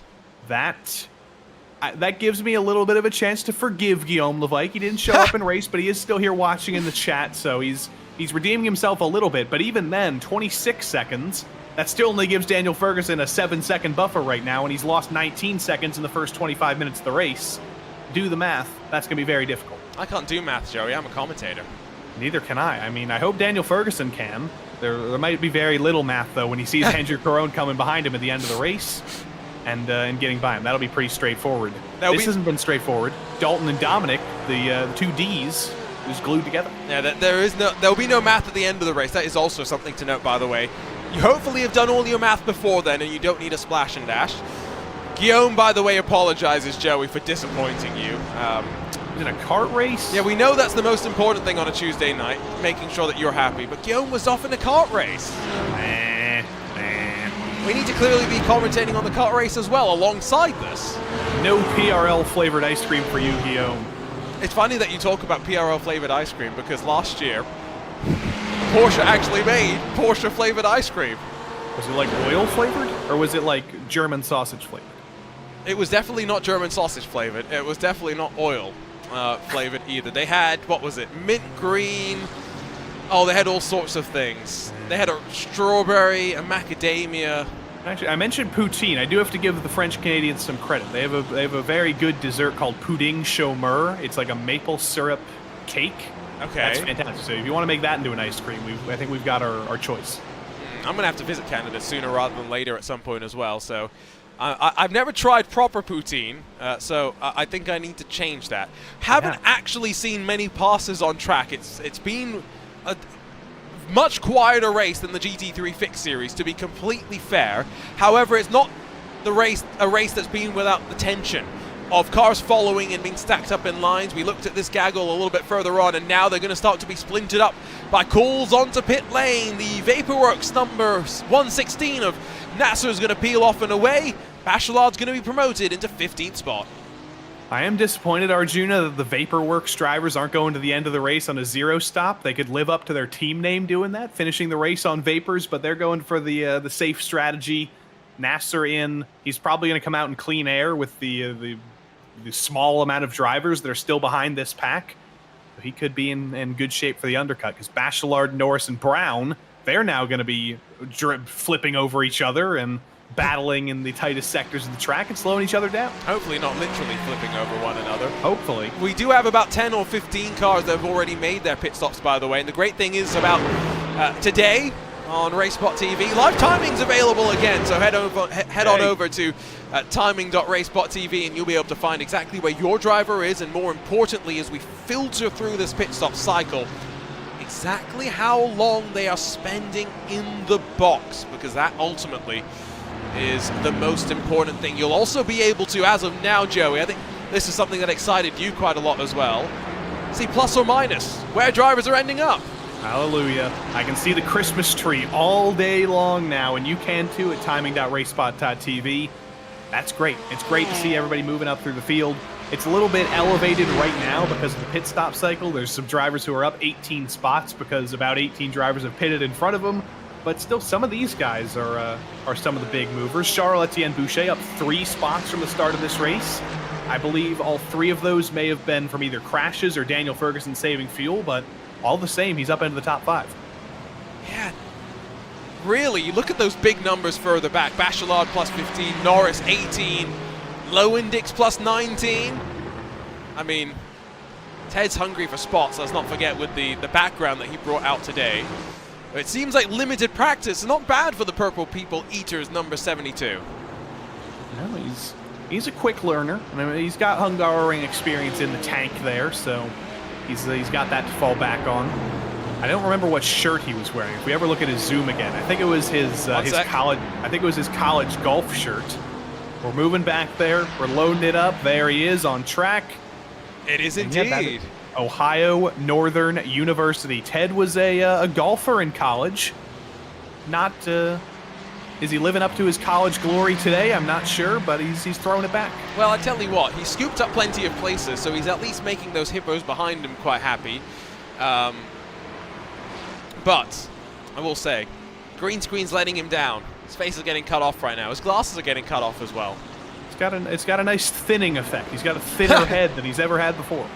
It's a feature, not a bug. It's working as designed there to make sure that the camera does not add 15 pounds or whatever people tend to say it is. Joey, we're into almost now the final 10 minutes, and still the top 20, in fact, almost the entirety of the top 25, still yet to come down pit lane, and Andrew Caron's onto the 18th lap of the run and showing no signs of slowing. I think all these guys are going to be coming in probably with as few laps to go as humanly possible. 2 laps to go, 3 laps to go. They're going to be waiting for as long as possible to make that stop as short as possible and make sure they don't have to stay in the box for any longer than they have to. You can already see that cycling out a little bit. Some of the earliest stoppers, like Tyler Campbell, he had an especially long stop, but Jason Drescher was in the box for 9 seconds. The driver who came in recently, Simon Theriault rather, who did have a little bit of damage, only 7 seconds in the box for him. There's definitely a difference, and coming in later, you can save a little bit of time on pit lane. That's the 222 of Miles Brown. We were just looking at Josiah Farah, who is the best of the cars who have already made the stop, hunting down Ted Lowendick, and Miles Brown has been deposited directly now in front of them. And so what does that mean? Well, we get to spool up the replay machine once more and wind back time in towards the opening corner, down the hill. This corner's been reprofiled on a couple of occasions, but one thing that you can't reprofile is a car being parked on the apex. Nope, and fitting for his sponsor on the side there, Arjuna, because we picked him out because we showed him you're not currying any favor with him. Nice. That was not bad.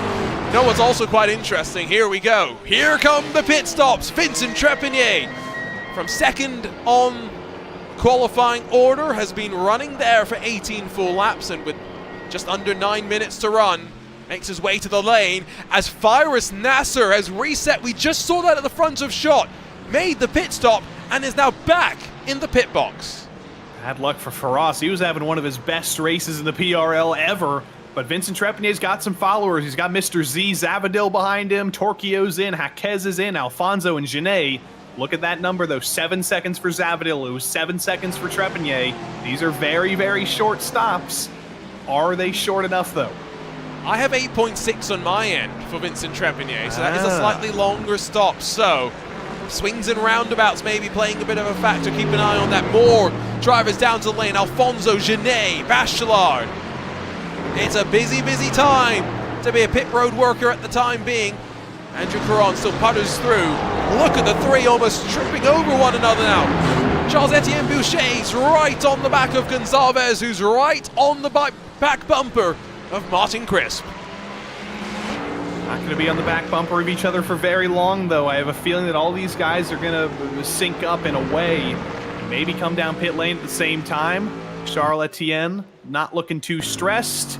Maybe looking stressed for a moment there as he blinked for a second, but now he's back into reality. And it is a shame that we don't have a better acronym for him. CEB. All those syllables sound the same. We got to change that up. We got to get a better nickname for him. We might have to call him Pit Stop McGee here, because he's coming in just like the rest of the top three. I'm trying to think. CEB. CEB. They all, like, an acronym needs to have different sounds. Yeah. Like JPM, CEB. Just you slur it together. You know what we don't need necessarily, though, to wonder about is who's trying a no-stop strategy. The answer's no one sane. Everyone except Daniel Ferguson, I think, is expected down to the box this time by. There is the car that will inherit the lead, but only, in fact, not even going to inherit the lead because Andrew Caron's come out in front. It's all gone horrifically wrong for Daniel Ferguson. He didn't even get the lead. And now he's got a 4.5 second gap over Trepanier and Crisp and Gonçalves and the like, and he's still got to save fuel for 6 more minutes. 6 minutes. He's going to be higher than his qualifying position, I think. Or maybe identical to his qualifying position, but I don't think he's gained anything from this strategy. Joey, it's only 3 or 4 laps. Yeah, but he's very slow. I'm looking at his lap time. He did a 44.488 last time. That's not that slow. In fact, that's only 4/10 off his best. But was it too fast? Is he going to have the fuel to make it to the end of the race now? Has he given up on the strategy and maybe ditched it? Look at the times from lap 11. There is a marked change as well. Mid 45. In fact, wait. How do you read this lap chart? Because there's actually a little bit I'm more scared. variance. I think that's. I think the lap chart is based on the driver in front. So No. It's all based on his relative laps. So you'll note that lap 9 and 10, 705, 709, 4,000ths. It's hard to read because of the red, but excuse that. The thing that's interesting is just how mid-44s now, but he was also mid-44s for part of the start of the race. So I think that is his actual pace. But remember, Andrew Carone, his best lab's a 143.4. Trepinier's best lap a 143.5. Ah. So there's about a second difference in lap time. There might be more than a second difference in lap time coming to the end of the race, though, if Ferguson has to keep saving fuel. So 3 laps now. I feel pretty confident in saying that. 3 laps to go or so. 4 laps. No, there's 4 laps to go. Never trust a commentator's math. It's all kicking off at the end here. Our entire livelihoods are being questioned here. If Daniel Ferguson can pull this off, it'll be incredible, but will he be able to pull it off on the podium? Because if he does get caught by Trepanier, he's not just getting caught by Trepanier. Crisp and Gonsalves are right behind, and they'd probably get by as well. So again, half a second last time between Ferguson and Trepanier. Trepinier's been out there an additional lap compared to the rest of the field. So we have a benchmark of lap time. It needs to be a second a lap for Trepanier to close, and then there's the actual task of passing as well. Yes, Daniel Ferguson will be saving fuel, but how much fuel? That is the question. Also, just keep an eye on Jeremy Gonsalves, who loses the back end of the Ferrari and drops from the top 5. It's a lucky dog, though, at a pretty solid gap over P9. Alessandro Torchio, he's going to slot back in line, but that is such a shame for Jeremy Gonsalves with the class of the Precision Racing Esports group. But just one mistake at the end of the race, already gets a little bit wiggly on the exit of turn 5, then coming into the chicane, later on the brakes, maybe a little bit too late in the brakes, curb unsettles the car. Lucky not to hit the wall, not lucky, though, to fall out of the top 5. Just pushing and pushing to the end. Trepanier may have lost a bit of ground in the final sector. I saw the margin grow for a sec. But here, we'll get the sense on lap times. 43.6 for Caron, 44.2 for Daniel Ferguson, and a 43.8 for Vincent Trepanier. It's only 4.5 tenths. Daniel Ferguson has 3 more laps to hold on.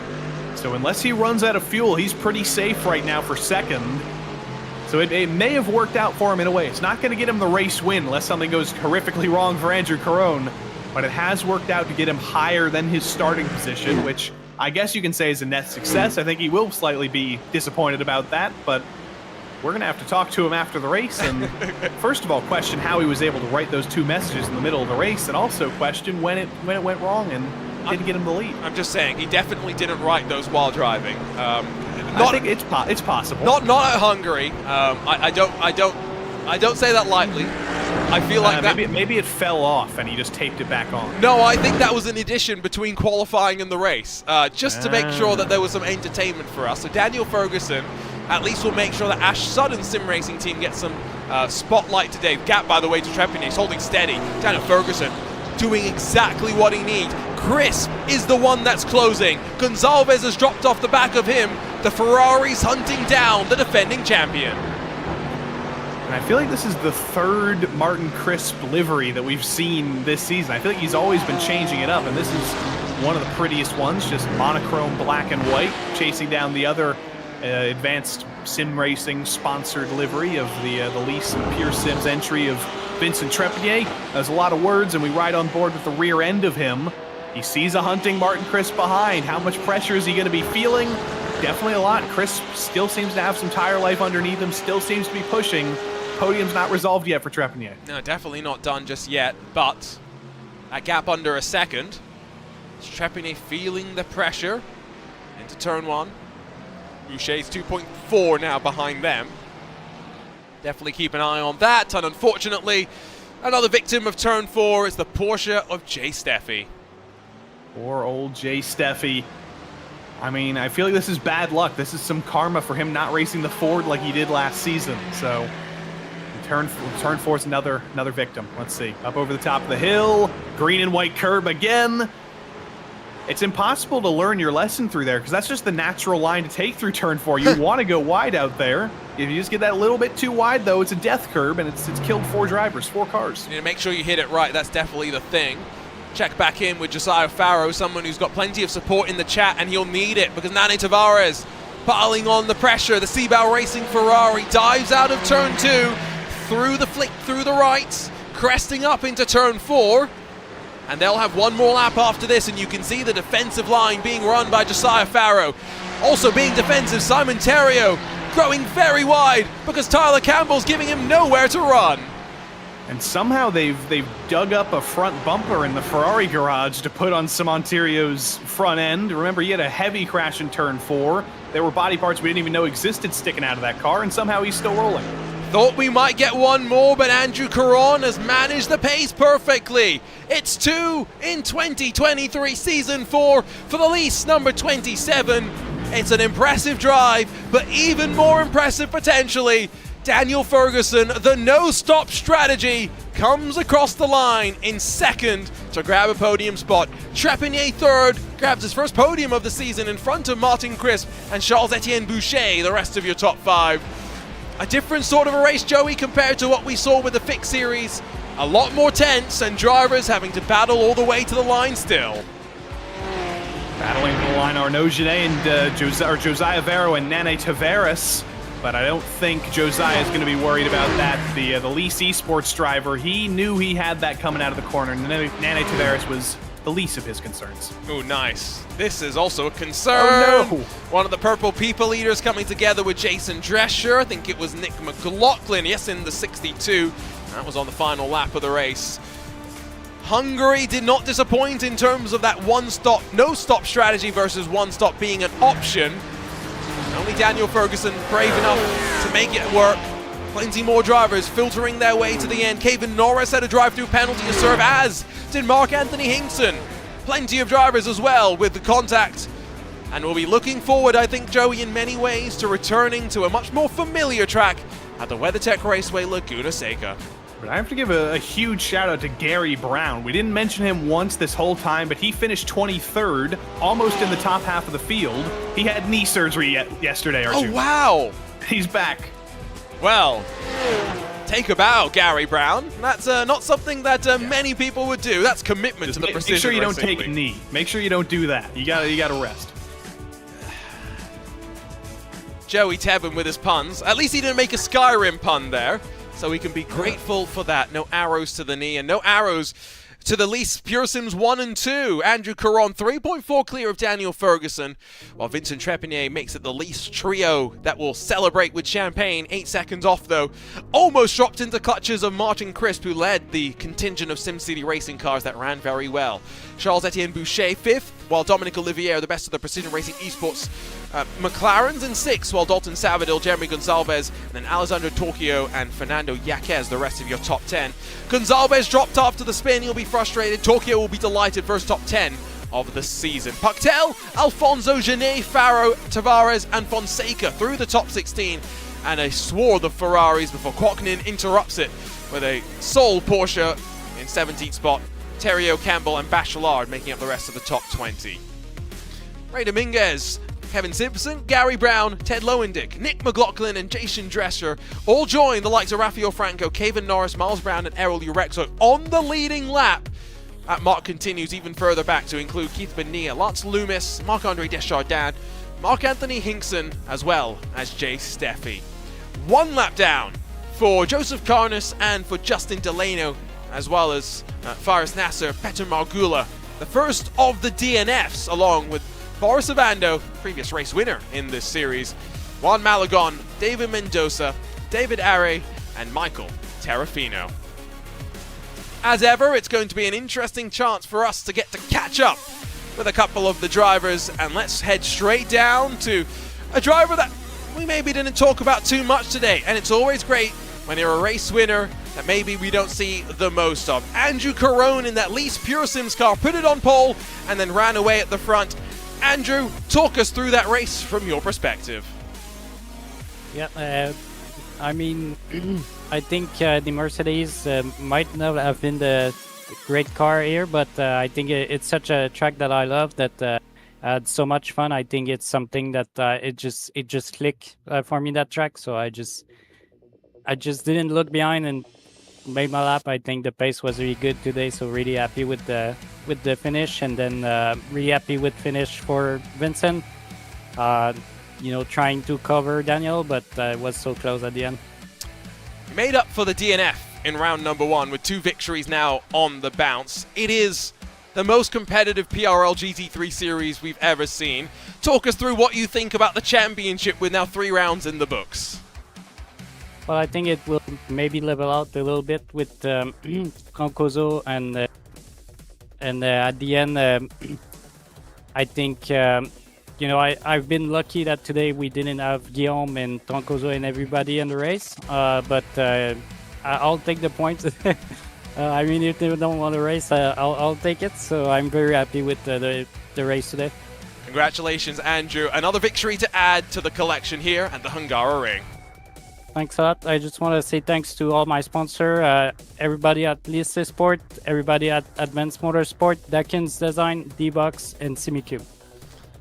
Andrew Cron victorious, and his Lise Pearson's teammate, Daniel Ferguson, was also on the podium, but with a very different sort of a race. Daniel, we talked about this maybe being an option yesterday. I didn't think it was realistic. How does second feel after 40 minutes of fuel saving? I didn't feel speechless. I thought I would come significantly further down, considering early in the race I was losing 2 or 3 seconds a lap. But once we got into a groove, I was able to narrow that down a bit, and yeah, I had a lot of fun. I think we talked about it slightly on the broadcast. You brought down the wing from 10 or max wing to 4 wing, and that I think was part of the reason why you struggled so much at the start. How helpless was that feeling as you dropped from, what was it, 4th to 10th, I think, in the opening couple of laps? Oh, I just knew there was nothing I could do at that point. I knew at some point I'd be able to latch onto someone if there was a gap, which luckily I was able to do. But yeah, those first few laps are always painful. I did this last year when we could still use the clutch, but now it's a lot harder. A lot harder. I don't necessarily think you're willing to do it again. Congratulations on making it work, though, Daniel. Second at the Hungaroring. Thanks, guys. Have a good one. Always great to chat to someone who has done something that others thought was impossible. Vincent Trepanier, our defending champion, though, had to hold on to 3rd spot from the charging Martin Crisp. He's standing by with Joey Tebben. Indeed he is. Mr. Vincent Trepanier, 3rd place, first podium of the season. But you had to park the bus in front of Martin Crisp. Did that experience come in handy trying to hold him off? No, I don't want to park my bus in front of him. I know he was very fast, but luck for me, he got a battle with, I think it was with Jeremy Gonsalves, I think. So I can make a small gap with him, but at the end of the race, after the pit stop, I know he was kind of, he closed the gap between me and him. So yeah, I'm happy with this podium. And how much harder is it this season? Because you won the championship last season, but you were the first to say there's some very, very tough drivers in this series now. How much harder is it this season? It's very tough. I like it because how to say it? Because Andrew Caron, Guillaume Lepike, Daniel Ferguson, Nathan Lewis, all of these guys are the best in of the world on iRacing. So it's very fun to run with these guys and to see all the little small tricks I can do on the track to be faster. But it's very hard to repeat it. To repeat what they make on the race. They are just awesome to see. Well, Vincent, congrats on yet another podium, and we'll see you next week at Laguna Seca. Martin Crisp, got to talk to him as well. Very intense battle with Jeremy Gonsalves. It was Ferrari versus Ferrari, but you came out on top. How was that from your perspective? Well, first of all, hats off to Jeremy. He did an awesome job, and I thought he had to pass Dunn at one point. A very clean racer, and unfortunately he just caught a curb the wrong way, I think, in one of the chicanes. But that was an intense battle, and it kept me busy, so Vincent got away from me. But this is probably as high as I'm going to get this season, so I figured, I know I'm not in the podium, but I figured I'd come in, because I haven't talked to you guys in a long time, so. Yeah, we've been missing your voice, Martin. But I heard from Ted Lowendick last night. He was in the PRL practice session with you. He said you were looking very good here. You were looking very comfortable. What makes you suit the Hungaroring so well? I think it's more the Ferrari than me, to be honest. I just happen to have the car this week, and I think that's why I'm punching above my weight. But, you know, hats off to the guys ahead of me. Daniel did a freaking awesome job saving all that fuel. I knew he was doing that. My teammate Dalton was telling me he was doing it. I was like, oh man, can he do it? And yeah, he did. He pulled it off. So congrats to him, and Andrew, congrats as well. Well, Martin, congrats on a great run tonight. Stay crispy, and maybe we'll talk to you again next week. Maybe it won't be so long. I hope so, guys. Good chatting with you, and thanks again for what you do. Cheers. Martin Crisp coming home in 4th place today, Arjuna, but first place in our hearts with that beautiful paint scheme. What a day we've had at Hungary. Battles all the same, battles all throughout the pack. It was mind-blowing. Yeah, but you know what? I'm looking forward to the fact that we still got to get through Laguna Seca and Lebanon, and then we've got a wild second half of the season, and boy, I think plenty of those tracks are going to have so much racing. Again, WeatherTech Raceway Laguna Seca, the home of the next round on October the 10th. Joey, are you going to skip it? Are you that much of a Laguna Seca hater? I'm not a Laguna Seca hater. It's just, it's too good of an opportunity to have the Arjuna Seca special.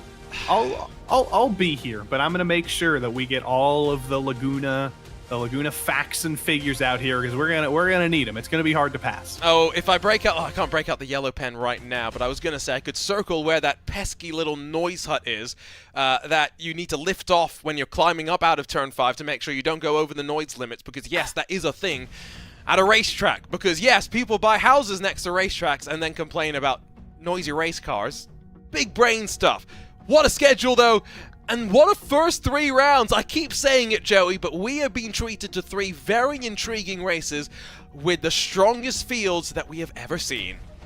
And things are still very much unresolved in the GT3 Sprint Series. Andrew Corona's won the last 2 races, but he didn't have to face Manuel Troncoso today. Didn't have to face Guillaume Levike, didn't have to face Nathan Lewis. Those guys will definitely be back. I hope they'll be back for the full season to fight for the championship, because that is going to be a very, very interesting thing to see all of them combined. Manuel Troncoso, by the way, was coming off a win in the 24-hour series at Spa, so I hope we see him back to keep up his winning ways, but we'll have to wait until next week.